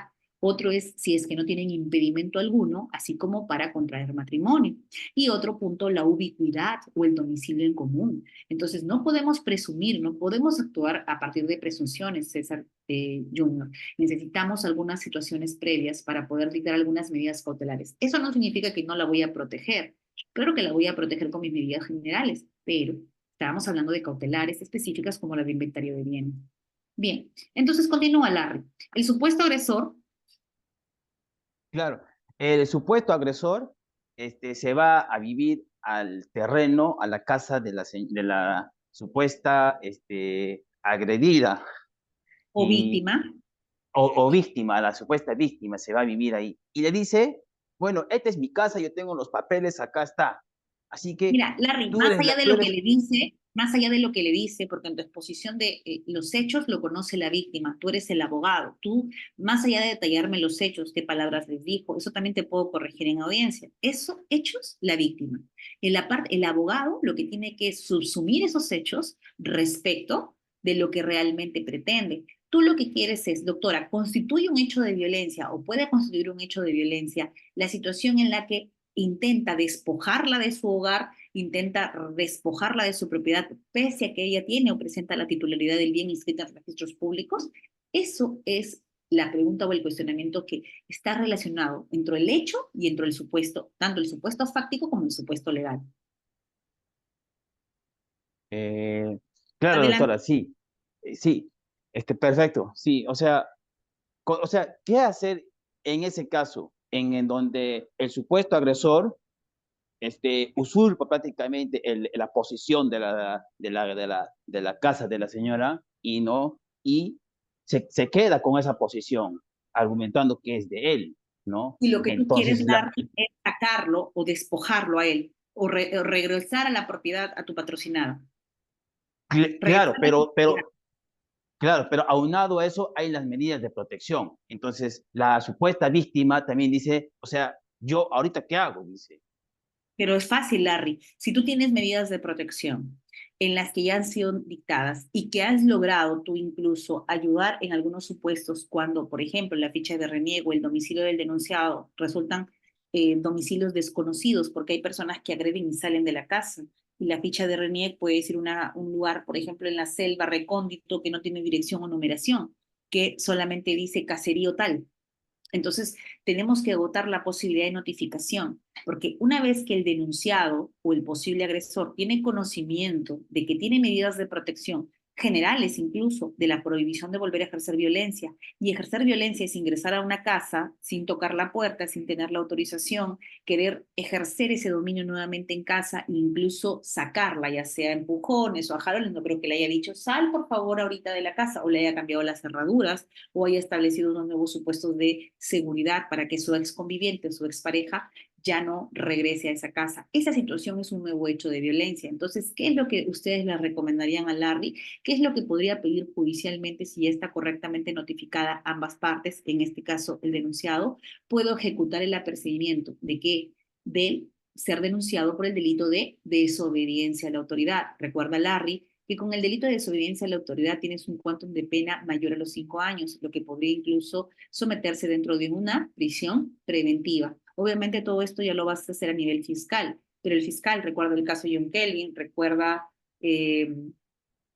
este caso específico, sobre todo en John Kelvin, en el que se pidió la desobediencia y él fue ingresado, fue muy bien, Consuelo, privado de su libertad, porque el ámbito, en este caso penal, es inmediato. Se puede pedir prisión preventiva y ese sería el mecanismo para asegurar la integridad de la víctima, establecer esta medida que es ejecutar un apercibimiento. Porque si tú solo esperas que el ámbito penal avance, solo con el tema de violencia contra la mujer, dentro de la tipificación de esa agresión, y tal vez tu patrocinada ni siquiera pasó pericia psicológica, no tiene informe psicológico, solo tiene medidas de protección, no ha podido ir a la fiscalía, tal vez ese caso ya se está archivando por falta de pruebas, pero tú reactivas por otro delito, ya no por el delito específico de violencia, sino por el de desobediencia a la autoridad. Y con eso podrías tener un resultado mucho más rápido y satisfactorio, pero tú estando detrás del fiscal, porque a veces por la carga los fiscales no actúan, pero para que pida la prisión preventiva, ¿correcto? Entonces podrías pedir la desobediencia, yo dicto una nueva medida de protección, en este caso sería una medida de protección ampliada, y remitiría de manera inmediata las copias al Ministerio Público para la desobediencia. Esa es la posibilidad que tienes si es que ya cuentas con medidas de protección. Ahora, ¿qué pasaría, Larry, si no contabas con medidas de protección y te está pasando eso con otra patrocinada? Que ese ejercicio de violencia lo que quiere él es, tú lárgate porque esta es mi casa. Es más, doctora, yo tengo acá el título de propiedad. Es mi propiedad. Ella es mi conviviente, en realidad ni siquiera tenemos 2 años de convivencia, no me ha denunciado por declaración de convivencia, no me ha demandado la declaración, ella ya no quiere seguir conmigo porque dice que yo mucho le grito, entonces que se vaya de la casa. Eso se da normalmente, es un argumento que insertan muchos denunciados. Ya, doctora, si ella ya no quiere estar conmigo, que se vaya, pero que busque su casa, porque esta casa es mía. Esa situación, respecto a ese dicho, de la parte denunciada, claro, puede estar incluso en audiencia, lo dicen a viva voz, ¿ah? Doctora, que ella se vaya, pues si ella no quiere que le revise el celular, que se vaya de la casa, que busque su nueva relación, porque él considera que es su casa. Y efectivamente en los papeles podría decir que es su casa, que es el titular de la casa, pero hay que analizar dentro del contexto que se está dando. Primero, la señora tiene otro espacio para vivir, la señora o la supuesta, en este caso la supuesta víctima, tiene dependientes, es madre, tiene hijos que son dependientes, los hijos van a tener que salir también de ese espacio.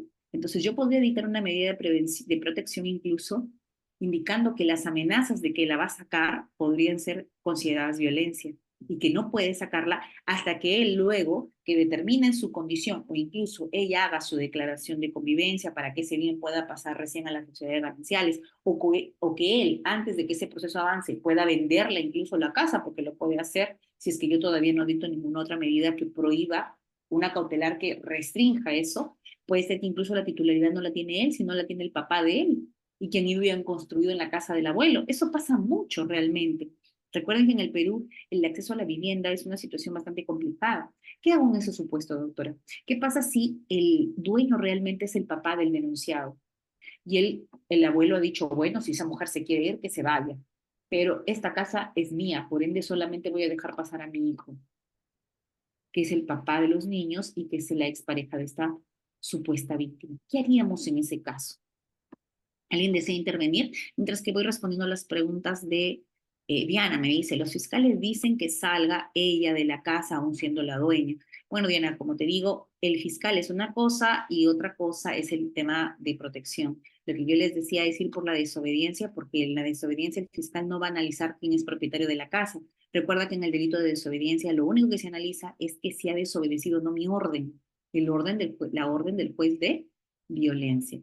Consuelo dice, doctora, ¿cómo podría sacar las medidas de protección para un adulto mayor de 81 años si tiene un agresor de 40? Primero tienes que determinar, Consuelo, no te preocupes, tendrías que determinar, Consuelo, qué tipo de relación existe. Recuerda, Consuelo, que cuando hacemos consultas, lo primero es no decir, y lo tenemos claro con el ejemplo de Larry, establecer el sujeto pasivo, ya me dijiste, es un adulto mayor, el sujeto activo o el posible agresor, recuerda, Consuelo, no agresor, sino posible agresor o supuesto agresor o denunciado, más sencillo, tiene 40 años, pero tiene 40 años, es hombre, es mujer, ¿qué tipo de relación tiene? ¿Es relación padre-hijo, relación de nieto-abuelo?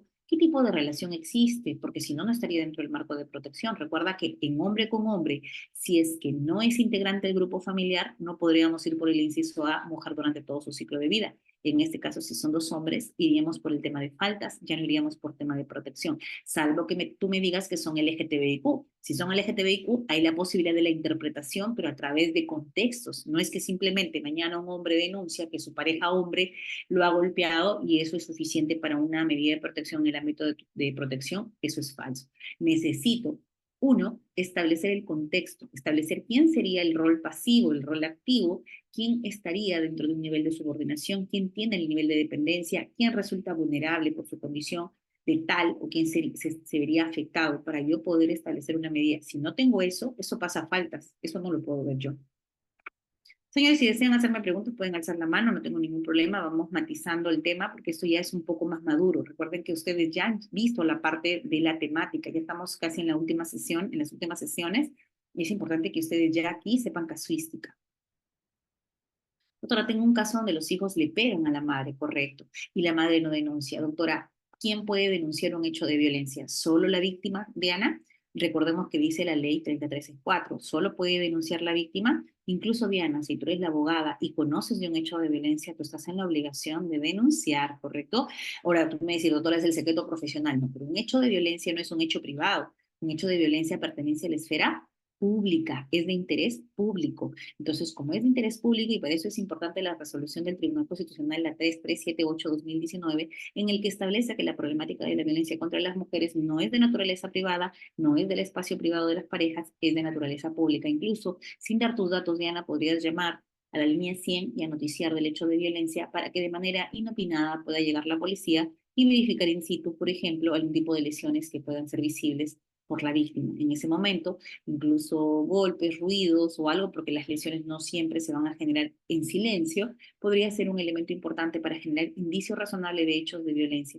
Pasa la evaluación médica, tal vez se niega a pasar la evaluación médica, pero ya con eso logras, aunque sea una flagrancia, para que ellos vayan al calabozo al menos 24 horas mínimamente. Entonces, ya sería importante como un hecho represor o que no vuelva a suscitarse. Realmente el tema de la flagrancia ha ayudado bastante porque genera un cierto miedo al sistema de la posibilidad de no quedarte solamente una noche, sino quedarte una larga jornada, y hace que en algunos comportamientos de los denunciados sí reduzca el hecho de volver a hacerlo o que genere un gran episodio de tiempo para volver a hacer otro hecho de violencia.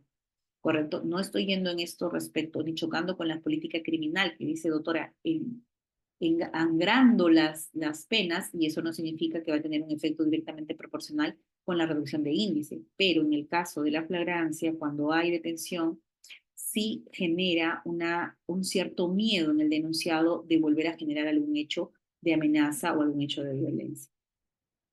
Así que, Diana, puedes denunciar tú, línea 100, anónimo, pero la cosa es que se haga.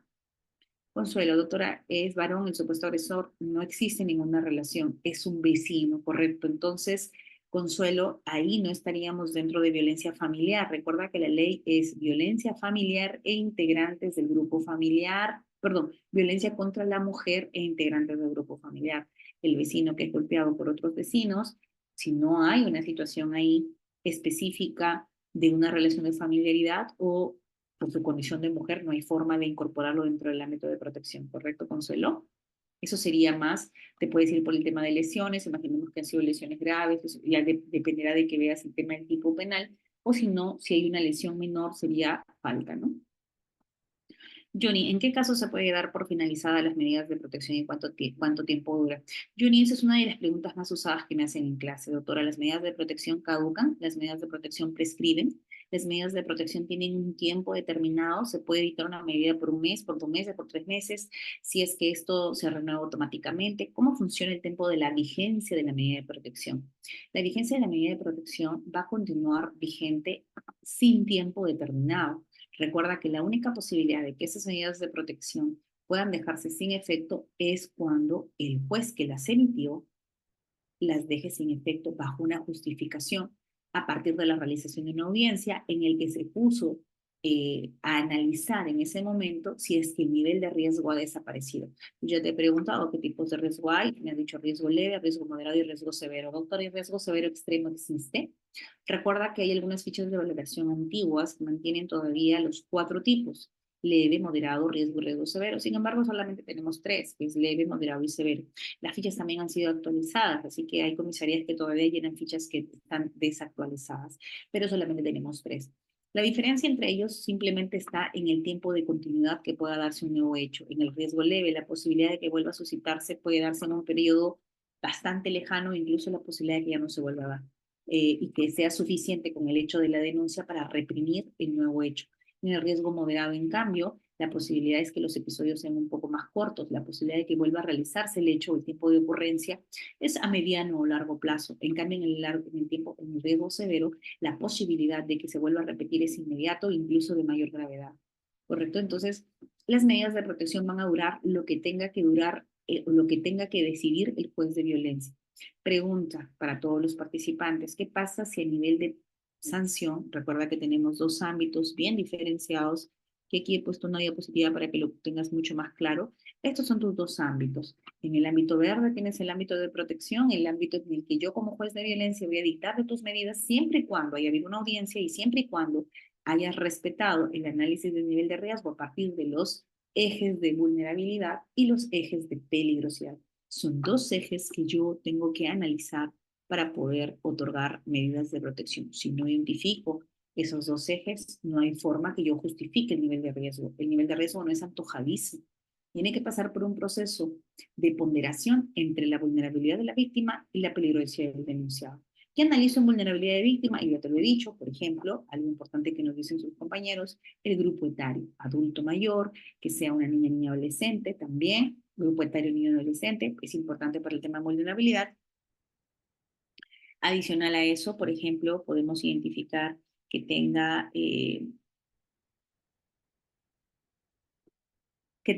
integrantes del grupo familiar dependientes, es decir, que existan 5 hijos, 6 hijos. Eso sí, podría agravar el nivel de vulnerabilidad, el contexto social, el contexto político. Imaginemos que estamos en zona de guerra, en zona de conflicto social, eso también, conflicto armado, eso también puede agravar la situación de la víctima.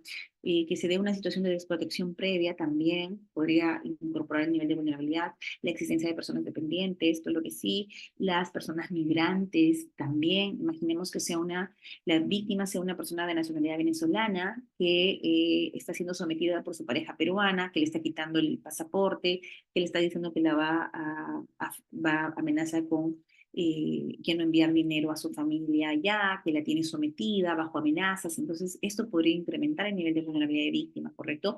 Tanto para mujer como para hombre. Yo he visto casos en los que mujeres ya adultas tienen relaciones con jóvenes venezolanos. Incluso hubo una relación de un adolescente de 17 años con una mujer de 32 años. La mujer de 32 años peruana, el adolescente venezolano 17 años. Entendemos que las condiciones económicas tal vez jugaron aquí también un papel para esta vinculación, pero eso no justifica que la persona de 32 años ejerza violencia contra la persona de 16 años, en este caso la mujer contra el hombre. Entonces, ¿qué pasaba en este caso? Ella incluso decía: yo soy la víctima, él es el que a mí me grita, él no, él me hizo infiel. Eso no es una justificación para lo que ella hacía: retenerle el pasaporte, amenazarlo, que le iba a despedir del trabajo en el que él tenía con ella. Es decir, lo quería someter a la relación para que él no salga, porque si salía iba a perder absolutamente todo, incluso tenía ciertas amenazas. Aquí los roles estaban claros. Más bien, quien tenía un nivel de vulnerabilidad en este caso era este adolescente venezolano, de nacionalidad venezolana, y quien tenía más bien el mayor poder de decisión era en este caso esta mujer de nacionalidad peruana. Entonces aquí más bien las medidas de protección fueron dictadas a favor de este adolescente. Uno, por el grupo etario en el que se encuentra, y usted podrá decir: no, doctora, puede ser un vividor, que esto, que el otro. Señores, recordemos que el grupo etario marca mucho el nivel de vulnerabilidad, porque acá están los ejes. Si es un adolescente, así sea bajo el supuesto que sea, dentro de una relación de pareja, se encuentra en un nivel de vulnerabilidad. Más aún si le agregas que es un migrante irregular y que está en situación de pobreza, también incorpora el nivel de vulnerabilidad, o incrementa, perdón, el nivel de vulnerabilidad. Entonces, la diferencia de edades, cuando a veces me preguntan: ¿es un componente de vulnerabilidad? La respuesta es: Sí, claro que sí. Agregamos, por ejemplo, que exista dentro de esa relación de afectividad o relación de pareja o relación incluso con integrantes del grupo familiar, podría identificarse también una situación de vulnerabilidad, ¿correcto? Entonces es importante eso.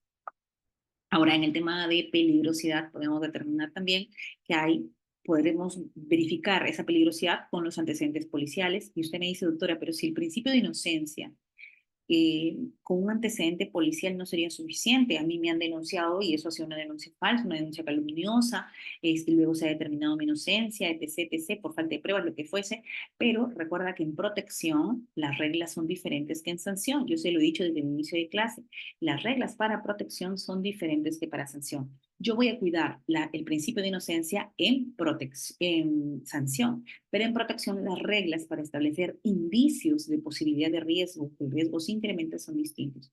En este caso tenemos los antecedentes policiales y los antecedentes penales pueden jugar un papel fundamental para establecer que el nivel de peligrosidad está aumentando o que el nivel de peligrosidad disminuye. Doctora, no hay antecedente, nunca se ha registrado un hecho igual o análogo o un hecho similar. O doctora, esto ya no es la primera vez, ha pasado con otras víctimas, ha pasado con otras personas, con otras señoras, con otros señores, con otros niños, con otros adolescentes, o incluso con la misma pareja, ya ha pasado, es la tercera o cuarta vez que sucede o la tercera o cuarta vez de denuncia. Entonces, todo eso juega a favor de la peligrosidad. ¿Por qué tengo que hacer ese análisis de peligrosidad y vulnerabilidad? Porque según eso identifico un nivel de riesgo. Doctora, ¿qué pasa si tiene sentencias de violencia, si tiene ya medidas de protección en contra? Sí, recuerda que en antecedentes puede ser de cualquier otro proceso, pero acá del proceso específico de protección ya tiene medidas de protección en su contra. Incluso esas medidas que están en su contra no las cumple, doctora. No ha ido a la terapia, está ordenada la terapia, no ha ido, se ordenó que no se comunique y sigue comunicándose, se ordenó que no se acerque, sigue acercándose, entonces incumple medidas de protección. Eleve el nivel de peligrosidad de la parte denunciada. Doctora, adicional a eso, es policía o efectivo policial. A veces me dicen, doctora, ¿por qué discriminan a los policías? Al contrario, yo los quiero mucho porque soy su profesora de la región La Libertad aquí para los cursos de ascenso, para los cursos de debida diligencia. Me convocan, no a todos, pues no a la totalidad de los efectivos policiales. Me encantaría explicarles correctamente el llenado de una ficha de valoración de riesgo, la comunicación asertiva con la parte, cómo debe hacerse el trato con la víctima, cómo debe contrastarse lo que dice la declaración con la ficha de valoración, entre otras situaciones. Bueno, se puede ir avanzando en eso. Pero el hecho de que el efectivo policial posea arma de fuego incrementa el nivel de peligrosidad. Es decir, hay profesiones que son realmente peligrosas para el sistema. No es que sea peligrosa para mí, no es que yo no me quiera relacionar con un efectivo policial, sino que resulta peligroso para el sistema, por ese poder de dominio que pueda tener al tener un arma, ¿correcto? Bien, vamos a darle la oportunidad a Gregorio para que nos haga una pregunta, mientras que voy leyendo las preguntas que me están haciendo al interno. Gregorio, adelante. Doctora, muy buenas noches. ¿Cómo está, Gregorio? Buenas noches. Bien, bien, gracias, doctora. Sí, quería hacer una pregunta con relación de un caso. En caso que el juez dicta medidas de protección, ah, retiro del agresor del domicilio convivencial o denunciado, ¿no? Ya. O Y sea, ordenó retiro, la juez ordenó retiro, sí, o pide, retiro, todavía no lo retiro ordenaron. del... Exacto. Gregorio, ya Pero dispuso Gregorio, te estoy preguntando, ¿ya la juez dispuso el retiro o lo van a pedir recién? sí, sí, retiro ha dispuesto, pero han ejecutado el retiro del domicilio. Por eso Se te pregunto, ejecutan, Gregorio, pero, ya hay una pero medida de protección de retiro, ¿correcto? sí, Ya, ya correcto. ejecutan, ¿no? Dando Ya. cumplimiento a esa El resolución, efectivo la policial ya ha ido policía a retirar. hace, Ya, exacto. Pero hay otro efectivo policial que realiza las medidas, hace seguimiento a las medidas de protección, si se cumple, ¿no? Y tiene que ir al domicilio. ¿Para qué? Para que correcto. puede verificar si realmente Y se si cumple o no. hay una facultad, Gregorio, recuerda que la ley, ahí te preciso un poco, la ley determina cuáles son las instituciones encargadas de la supervisión del cumplimiento. Los efectivos policiales periódicamente remiten un informe de cumplimiento, pero realmente, Gregorio, quien está obligado por ley a realizar la supervisión del cumplimiento de la decisión judicial es el órgano jurisdiccional. Que el órgano jurisdiccional se apoye en la policía para eso no significa que en algún momento, imaginemos que esa víctima muere o le pasa algo fatídico porque se incumplieron las medidas, el juez puede ser que su cabeza vuele Exacto. porque él debió ser el obligado para supervisar es el juez, pero podemos utilizar nosotros El apoyo interinstitucional, en este caso el efectivo policial, periódicamente es un informe de supervisión, correcto. Fue y hizo la Sí, supervisión y encontró Gregorio en esa casa. sí, exacto, doctora, porque realiza también otros agentes de apoyo, por ejemplo, serenazgo, juntas vecinales y Ya, otros correcto, pero realizan, ya, fueron y ¿qué vieron? pero cuando se va a constatar al domicilio de la vivienda convivencial, encuentran a las parejas agarrados de la mano. Y cuando ve a la policía, se abrazan y se besan y dicen que estamos muy felices, o sea, Pasa eso, Gregorio. incumpliendo Incluso, las incluso medidas de Gregorio, te protección. comento algo, Gregorio, En te este, comento para que en no te este asustes caso, ni te doctora, asustes. en, No te en digo. este caso, doctora, ambas personas estarían en un delito, Mm, desobediencia y resistencia a la autoridad. Falso, No falso, sería, doctora, falso. Mira, te voy a explicar, Gregorio. Uno, ya a hemos ver, dicho doctora, en la eso clase quiero de saber. hoy, claro, uno hemos dicho en la clase de hoy que en el primer caso específico, la víctima no cometería el delito, porque a la víctima, recuerda que yo no le puedo ejecutar apercibimiento. En el tema de la desobediencia, ¿quién puede cometer la desobediencia? ¿Quién es el único que puede cometer la desobediencia? El denunciado. El denunciado, no la denunciante. Entonces ella no está cometiendo un delito.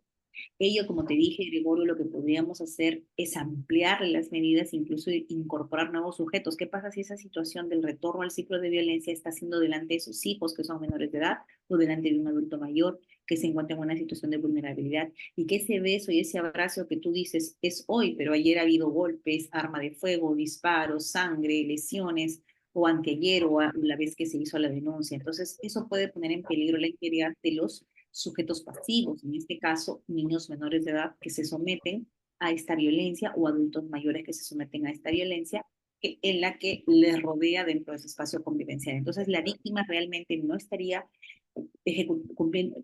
cometiendo un delito como tal porque yo no puedo ejecutar el apercibimiento del delito de desobediencia en el caso de ello.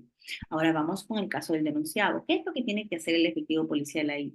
El efectivo policial no lo va a detener en flagrancia. Ahí en ese supuesto, lastimosamente, si es que la víctima en ese momento indica incluso la autorización que ella ha dado, el espacio que es su propiedad, o incluso podría decirle al efectivo policial, señor, yo no voy a dar mi consentimiento para que usted entre a mi casa. Yo tengo muchas víctimas que ya han vuelto a vivir con el denunciado y no le dan pase a la policía para que entre a supervisar simplemente de la puerta. Recuerda que un policía, si no tiene una orden en el que diga específicamente, una orden vigente que puede ingresar a tu domicilio, tú no puedes dejarlo pasar. Así diga, vengo a supervisar las medidas de protección. Él puede hacer un informe de la conversación que tuvo con la persona, pero si la persona quiere negarse a tener comunicación con el efectivo policial, no hay forma que tú lo obligues, Gregorio. Entonces, realmente en esos supuestos, y yo siempre pongo el caso de Dalia y John Kelvin. Recuerda tú que cuando John Kelvin sale de la cárcel por el tema de una prisión preventiva por un hecho de violencia sexual, incluso sexual, él sale muy arrepentido y el día que sale, ¿quién lo estaba esperando afuera? La víctima. Y la víctima, Dalia, tenía medidas de protección a su favor, incluso la prohibición de acercamiento, o sea, tenía la de alejamiento, y tenía la de retiro, en este caso, él tenía la de retiro del hogar.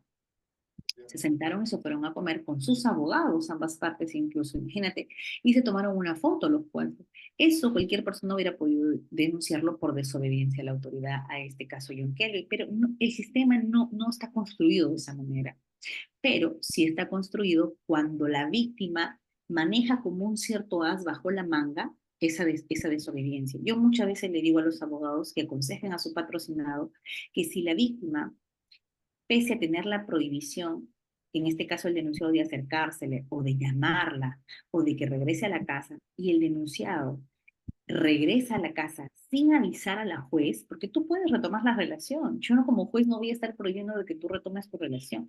Puede ser que ellos se enamoraron, se fueron a la iglesia, que es normalmente lo que pasa, van a una iglesia, se convierten en una nueva religión o van a ayuda psiquiátrica y consideran que ya han hecho la terapia suficiente. Ellos toman la decisión de retomar su relación. Entonces, ¿qué es lo más adecuado para conversar con el abogado? Decirle, señor abogado, yo realmente hice mal, pero ya nos hemos perdonado, nos hemos tatuado, hemos renovado nuestro compromiso en Cristo, queremos retomar la relación, pero tengo miedo porque yo estoy prohibido por la juez, tengo miedo de irme a la cárcel. Entonces, ¿tú qué le aconsejarías, Gregorio?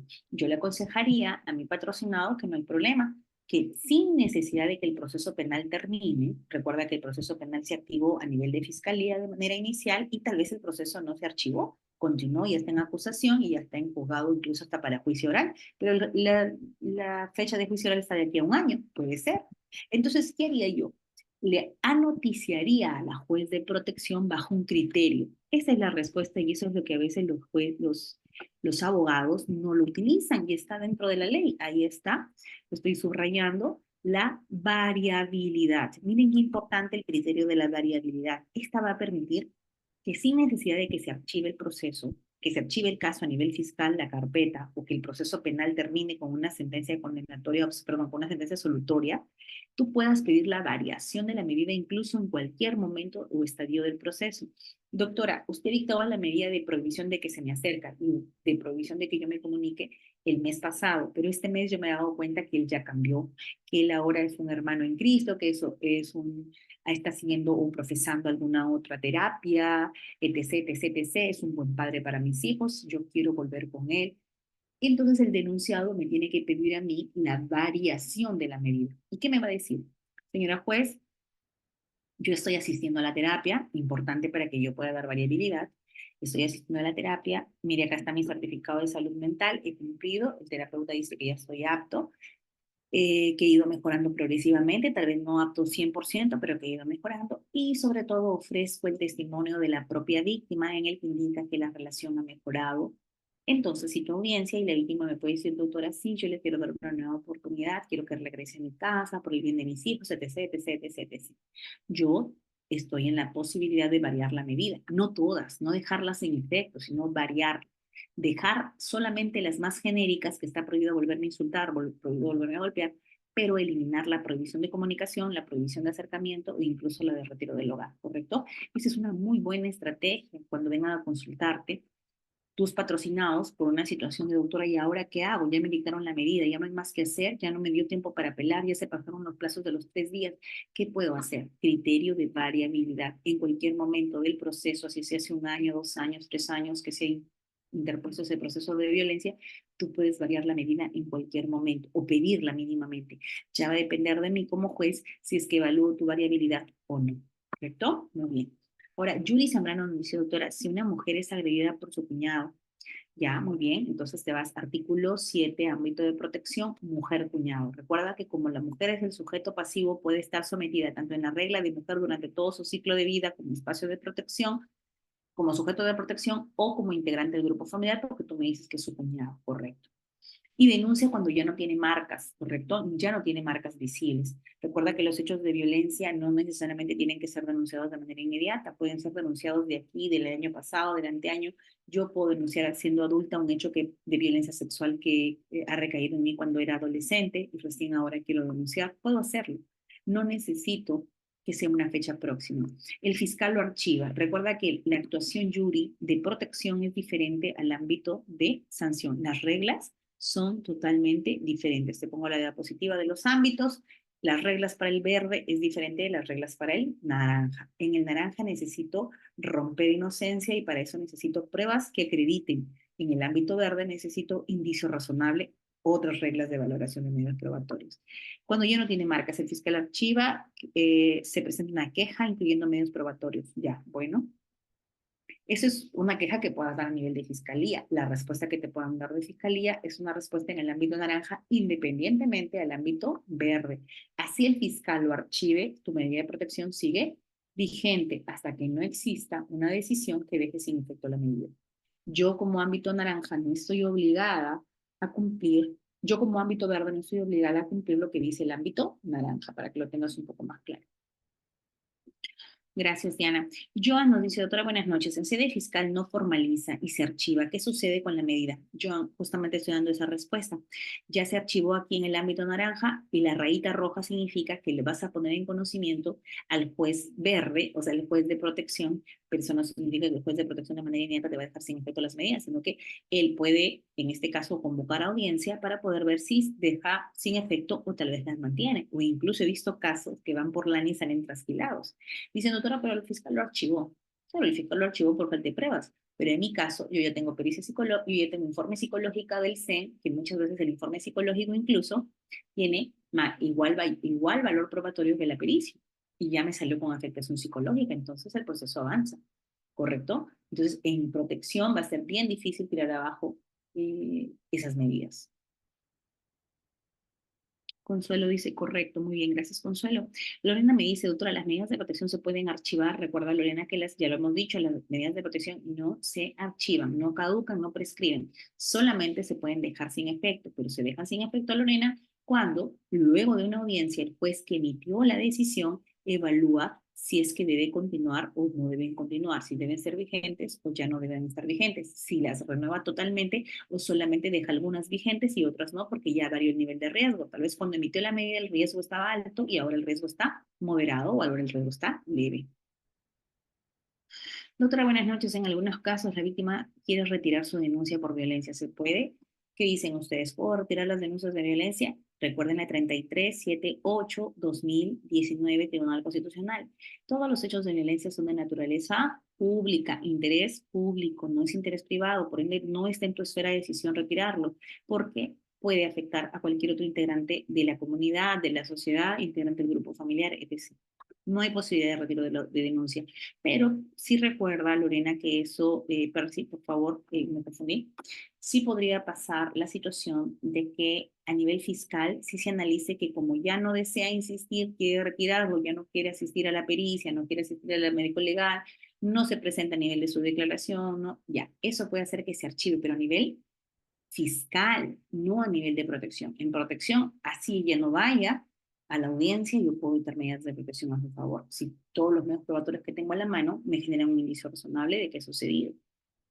¿Qué escrito podría presentar cuando la parte denunciante hace una denuncia falsa? Correcto. Recuerdan que no solamente en las denuncias de violencia familiar hay denuncias falsas. Mañana me pueden denunciar a mí por estafa, me pueden denunciar por algún otro delito que haya cometido y realmente no lo he cometido. Es decir, todos ciudadanos podemos ser sometidos a ser sujetos pasivos de posibles denuncias falsas.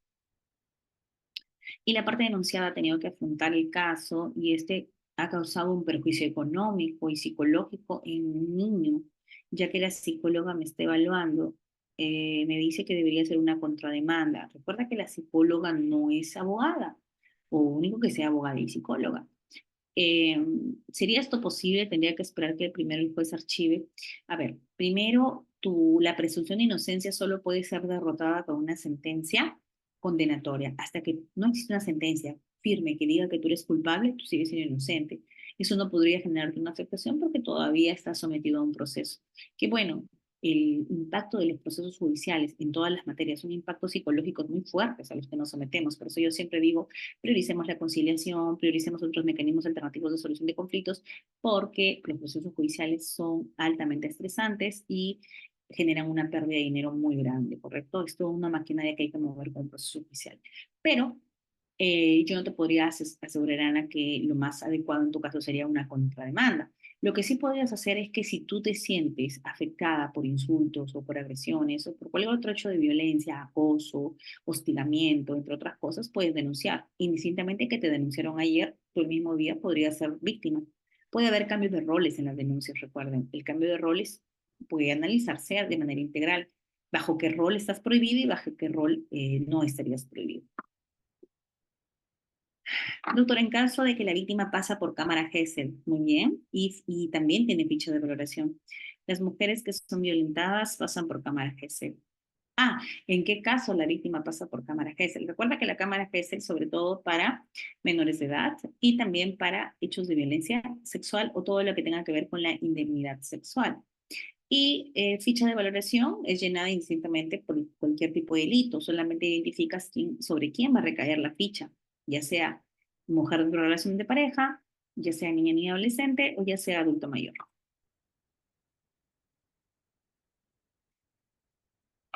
Cuando con calumnias denuncian al cónyuge y el órgano judicial dicta medidas, a nivel penal se archiva, solicita el archivamiento de las medidas. Recuerda que lo que tienes que pedir es el levantamiento de las medidas, no el archivamiento de las medidas, sino el levantamiento de las medidas, pero será sujeto igual a una audiencia.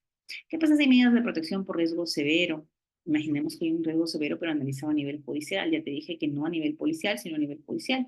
Pero hay niños de por medio y el padre tiene que acercarse a la madre. La pregunta sería, en todo caso, es, ¿qué hacemos cuando las medidas de protección tienen que recaer sobre la madre, pero indistintamente o de manera indirecta van a recaer también en él, en los hijos? Eso pasa, señores.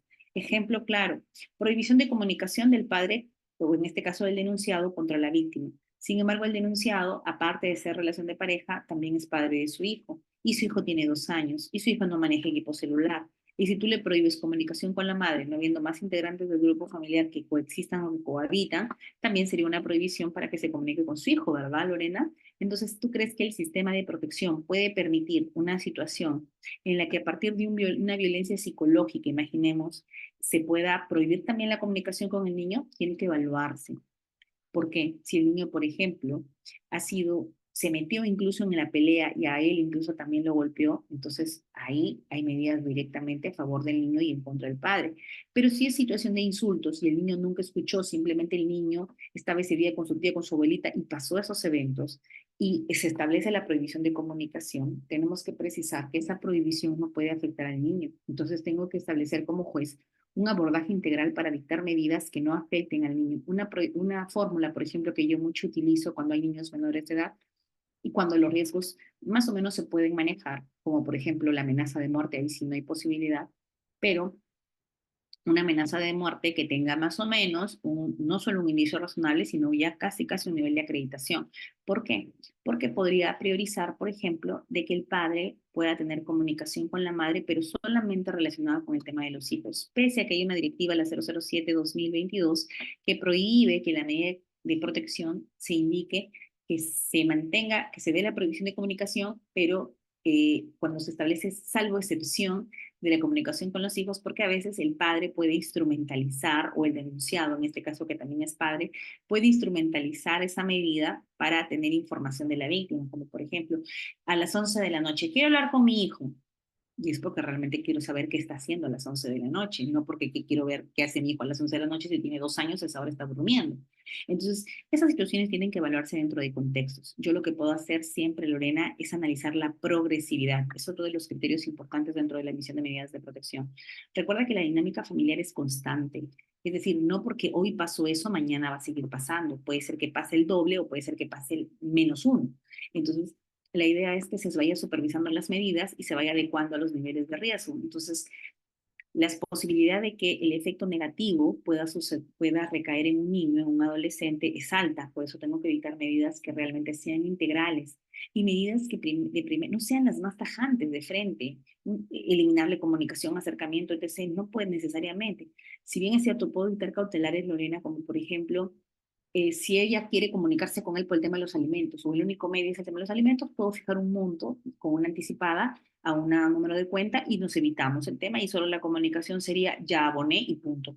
Y eso sería medio probatorio para mí porque yo diría o establecería la comunicación solo por WhatsApp. Eso me ha pasado mucho, digo, voy a prohibir la comunicación por cualquier otra forma, solamente se va a comunicar por WhatsApp y no, ya sea, no por llamada, sino por mensaje de voz o por mensaje de texto en el WhatsApp, con la finalidad de que eso sea medio probatorio para yo analizar si es que se incumple o no mi medida. Es decir, yo les he dicho, trátese con respeto, sin insultos, sin amenazas, y este es el canal que va a quedar como medio probatorio. Están prohibidos borrar mensajes, están prohibidos bloquearse, y necesito que ese canal de comunicación WhatsApp sea habilitado solo para comunicación respecto de los hijos o del desarrollo de los hijos o de las necesidades de los hijos, ¿correcto? Siempre utilizándolo con el debido cuidado, con el debido respeto, sin abusar del medio de comunicación, sin utilizarlo como herramienta para generar acoso a la otra parte, etc, etc. Dadas así las cosas, superviso. Si veo que eso no funciona, a la siguiente dicto y le cierro toda posibilidad, porque ya le di la oportunidad al denunciado de que mantenga comunicación con su hijo, pero que mantenga el estricto respeto. Sin embargo, no lo hace, entonces ya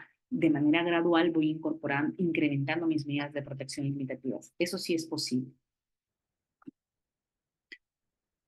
Doctora Tania, buenas noches. Entre cuñadas se agredieron. Importante, cuñadas. Recordemos, mujer contra mujer. ¿Pasa filtro de ámbito de protección? Sí. Uno, porque una mujer es el sujeto pasivo y el sujeto activo puede ser cualquier persona, puede ser mujer o hombre. y 2, porque tienen una relación de familiaridad cuñados. Ahora, recuerden que hay un vínculo de familiaridad y un vínculo de socioafectividad. Yo tengo muchos denunciados acá que dicen, ella es mi cuñada, pero realmente son enamorados y es la hermana del enamorado, o sea, realmente no es su cuñada. O también son convivientes, no tienen una relación de convivencia declarada y también dice es mi cuñada. Entonces, eso también es importante al momento de determinar la relación de socioafectividad que se mantiene. Se agredieron y fueron ante la comisaría y luego se deriva el fiscal como lesiones. La fiscalía puede fijar fecha para audiencia de principio de oportunidad, pero la gravedad tiene RML 2x3. En ese caso se procede. Estimada Celia, primero que el policía no es el que califica necesariamente. He tenido muchos casos en los que los policías de frente dicen, esto es un caso de faltas y lo remiten a faltas, pero ojo, en faltas, el juez de faltas tiene que determinar también con un análisis si es que eso posiblemente podría ser como integrante del grupo familiar, porque hay un contexto de violencia, porque si simplemente son cuñadas, o simplemente son primas, o simplemente hay una relación de familiaridad, pero no hay niveles de subordinación. He tenido muchos casos en el que son primos hermanos y realmente eso da faltas. ¿Por qué? Si son familia, pasa que ellos nunca se ven, nunca tienen contacto, un día hay un velorio, toman por el fallecimiento del abuelo, se acordaron cuando eran niños tal cosa, van a una licorería y terminan agarrándose a botellazos. Eso no es violencia familiar, eso son lesiones. Entonces es importante determinar los contextos, Celia, eso es importante. Muy bien. Giovanni nos dice, doctora, el juzgado civil de mi jurisdicción continúa trabajando con el 1470. Eso es alarmante, detestable, insoportable bajo un sistema actual, porque recuerda que el decreto legislativo 1470 dice, se aplicará mientras que dure la emergencia sanitaria. Que yo sepa, no hay ninguna emergencia sanitaria. En este caso, el COVID ya desapareció hace unos años. Entonces, Giovanni, es muy importante que tú, como fundamento de tu apelación, cuestiones la ley 31715, que es la que debería ser aplicada y no el 1470.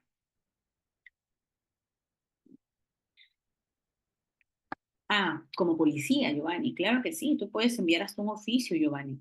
Envía un oficio a los propios, al juzgado, a la juez, con copia de la administración, incluso con copias a la presidencia, ¿no? Eso es prevaricato total, no hay forma. Yo incluso he visto, Giovanni, como yo soy juez de provincia y me ha tocado capacitar a varios órganos jurisdiccionales a nivel nacional, yo me he ido pues a las zonas más recónditas, yo he visto órganos jurisdiccionales que todavía siguen emitiendo sus decisiones en razón del 1470, emergencia sanitaria COVID. ¿Y qué hacen con eso? Prescinden de la audiencia. Y eso es terrible, no puedes prescindir de audiencia. Johan, doctora, buenas noches. En el caso que hay un menor que fue víctima de violencia física y psicológica, el informe psicológico realizado por el SEM, perfecto, recuerda que tiene igual valor probatorio que la pericia psicológica. En su relato menciona que su hermanito menor, muy bien, vamos a ver ahora que hay niños dentro de esta relación. También fue agredido por su progenitora, correcto. Entonces tenemos dos sujetos pasivos y tú puedes incorporarlos solamente con la declaración del niño a nivel policial o a nivel de cámara GESEL o a nivel de cualquier estadio. Tú simplemente identificas que hay otra persona que puede ser afectada, remites copias de manera inmediata al centro de emergencia mujer para que haga una evaluación más profunda de la supuesta nueva víctima y lo incorporas como sujeto pasivo de protección. ¿Se considera víctima indirecta? No, no es víctima indirecta. Podría ser incluso víctima directa si sobre él ha recaído hechos de violencia contra la misma denunciada o en este caso, la progenitora. De ser el caso, ¿sí puede el menor declarar sobre la agresión que sufrió su marido? Claro que sí. Incluso su testimonio, cuando se hace cruce de testimonios respecto de lo que el niño dice y respecto de la coherencia que tiene el otro niño, recuerda que para entrevista con niño tienes que tomar en consideración grado de madurez y nivel de autodeterminación. Eso es importante, porque puede ser que tenga un niño de 8 años, pero que su información que te dice es como de un niño de 10 o como un niño de 12, información importante. O puede ser que tenga 12 años, pero que la información que te brinda sea como un niño de 8, un niño de 7, que realmente no tiene mucha claridad. Todo eso se toma en consideración a partir del aseguramiento de la participación del niño en la audiencia y con la posibilidad de que la información que él brinda sea considerada en la sentencia o en la decisión final. Bien. Diana, doctora, ¿qué hacer cuando la madre no permite las visitas? Recuerda, Diana, que hay otra forma y modalidad de violencia. Incluso hemos hablado de 4 tipos de violencia. ¿Cuáles son? Violencia física, psicológica, sexual y patrimonial. Recuerda que la patrimonial no tiene tipo penal, solamente tiene la física, la psicológica y la sexual. La patrimonial no es considerado delito. Ahora, dentro de estos 4 tipos tenemos un infinito de modalidades para ejercer violencia. ¿Cuáles son esas modalidades? Una de esas, Diana, es la obstrucción de contacto con el hijo. Recuerda que hay una convención vigente, que es la Convención sobre los Derechos del Niño, que determina la obligación que tienen los padres de asegurar un espacio libre de violencia a estos niños y que no se les impida a los niños tener contacto con su familia, entiéndase familia, ambos progenitores e incluso la familia de los progenitores. Por ahí es que puede pedir régimen de visitas la abuela, el tío, el primito, claro que sí, porque es al contacto con la familia. A partir de esas obstrucciones, yo puedo generar un caso de violencia, claro que sí. Tú podrías agenciarse, por ejemplo, de una declaración de la profesora de escuela o de la profesora de colegio, la tutora, la profesora de cursos vacacionales o la profesora de piano, la profesora de... Las personas que están en contacto con tu hijo, las que puedan determinar un comportamiento antes y después. Un comportamiento antes de la obstrucción, un comportamiento después de la obstrucción. Antes de la obstrucción el niño era participativo, comía, venía a clase, ahora se queda dormido en clase, no come, llora, siempre dice que quiere ver a su papá, que su mamá no lo deja ver a su papá. Esa información, eso que algunos centros educativos tienen psicólogo, toda esa información es importante para que pidas medidas de protección, no a favor de tu patrocinado, sino a favor del niño. Entonces, si tú enfocas como sujeto pasivo de protección al niño, tenemos que garantizarle que tenga contacto con sus progenitores como parte de su derecho a vivir en un espacio libre de violencia. Entonces, por ahí puedes atacar y puedes medir esas medidas de protección y al toque, porque si la madre vuelve a obstruir, yo puedo incluso variar la tenencia temporal. Recuerda que se ha modificado el artículo 81, 82, 83 y 84 del Código del Niño Adolescente y te da la posibilidad de variación. Diana me dice, doctora, el padre ha ido con la policía y aún así no lo dejan ver. Como te digo, indistintamente, Diana, y para eso tienes un pleno jurisdiccional importante sobre el tema de si se puede dictar o no medidas referidas a la tenencia dentro de un proceso judicial en el que ya tal vez se ha definido previamente. Claro que sí, ahora lo voy a mostrar para que ustedes queden satisfechos con la respuesta. Recuerda que sí hay esa posibilidad de que, pese a que hay un proceso judicial, eh, pese a que hay un proceso judicial en trámite o incluso por sentencia, pueda,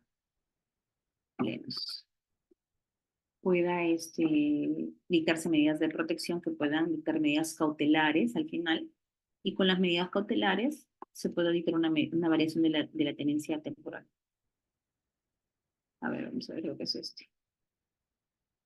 Bien, señores, ya pueden empezar a alzar sus manitos porque ya nos quedan solo 10 minutitos.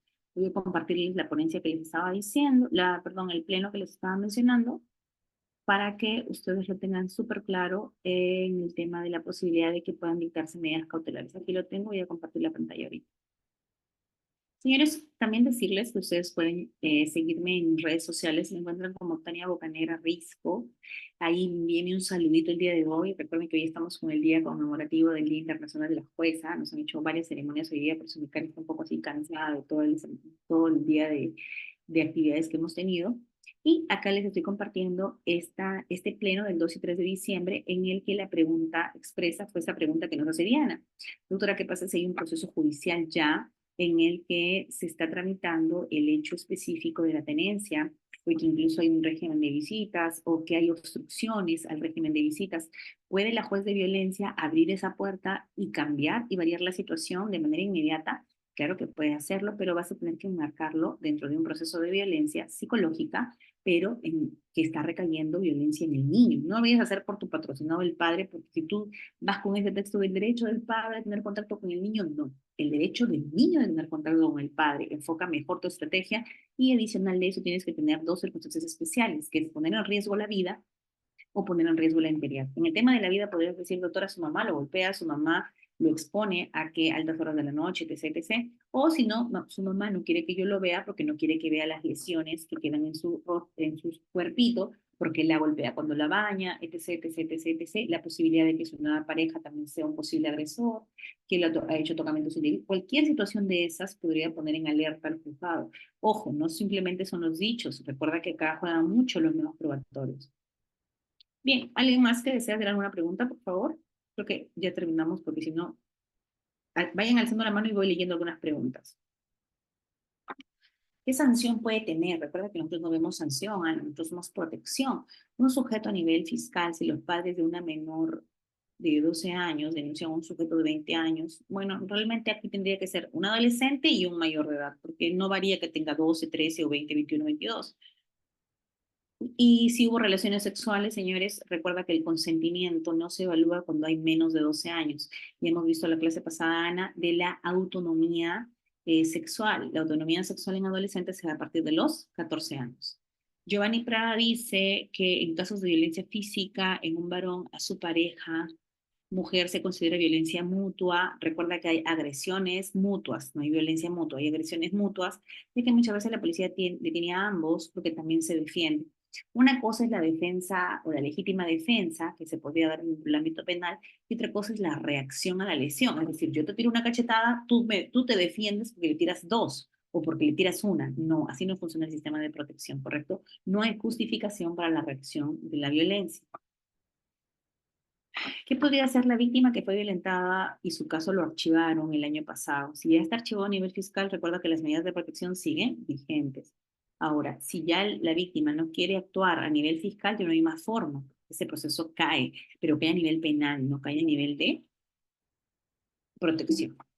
Bien, voy a dejar de compartir. ¿Alguna pregunta adicional a mano alzada? Porque ya vamos terminando la sesión. Una última pregunta entonces, doctora, buenas noches.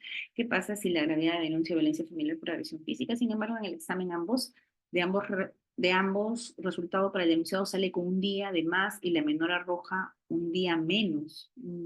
Siempre, señores, ya les he dicho, por favor, realicen sus preguntas. No, o sea, realmente que el certificado diga un día o diga 10 días, no va a variar en la situación que en el ámbito de sanción sí se ve el tipo de lesión, es para el tipo penal, lesión leve, lesión tipo penal base o lesión agravada, pero en el ámbito de protección realmente no va a definir si es 1 o 10 días. En el ámbito de protección simplemente si es que hay un medio probatorio que puede ser o que pueda corroborar incluso la declaración de la víctima, se otorgan las medidas de protección. Ahora dice acá, sale con un día más. Ah, por el nivel de riesgo. No, Gregorio, recuerda que para el nivel de riesgo no se mide el nivel de días de incapacidad. El nivel de riesgo se determina con dos ejes. ¿Cuáles son? Eje vulnerabilidad y eje peligrosidad. Muy bien. Muy bien, señores. Entonces, si no tenemos más preguntas, vamos a exhortarles a que me sigan en mi red social, a todos los que me sigan en Instagram. Por ahí tal vez les contesto una preguntita más si estamos con tal vez no quieren por este medio, por Instagram, me pueden seguir a Tania Bocanegra Risco. Por acá acepto sus invitaciones, así que a seguirme. A ver, muy bien, estoy aceptando ya algunas invitaciones.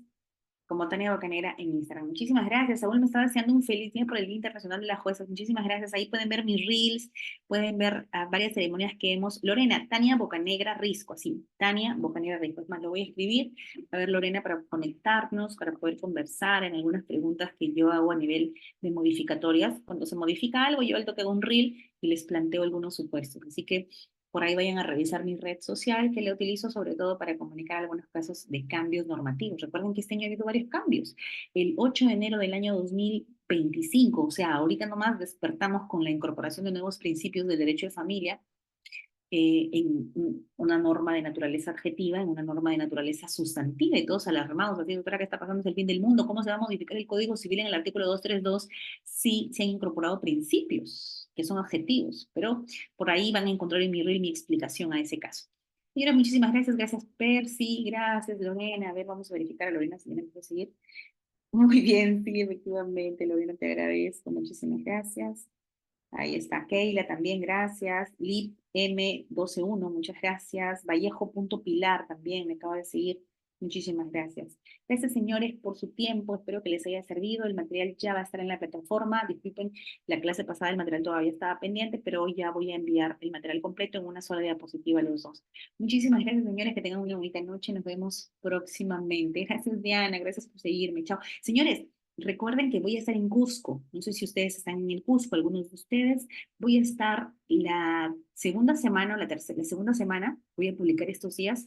Me están invitando a la Universidad Nacional de Cusco. Voy a editar ahí una conferencia. Si por ahí nos vemos, genial para tomarnos una fotito y me etiqueta. También he estado hace 2 semanas en Cajamarca y nos vamos a ver en Piura en agosto. No sé si alguien es de Piura. En Piura también voy a estar dictando un curso. En Chiclayo he renovado con la señora de Zipán, así que nos vamos a ver. Diana, estás en Piura, entonces voy a publicar en estos días la fecha exacta de que vamos a estar en Piura Así que, claro, Celia, las universidades, todo lo que es universidad es público, ¿correcto? Todo lo que es universidad. A veces hay eventos de asociaciones que son privados, pero igual al final flexibilizan para que ingresen a hablar los ponentes, ¿no? Siempre hay esa opción. Pero si quieres la opción de inscribirte y tener el material, pues perfecto, ¿no?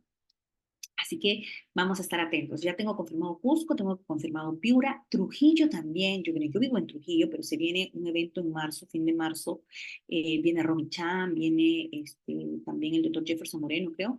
Así que atentos a las redes sociales. Muchísimas gracias, señores, por la sesión del día de hoy. Gracias.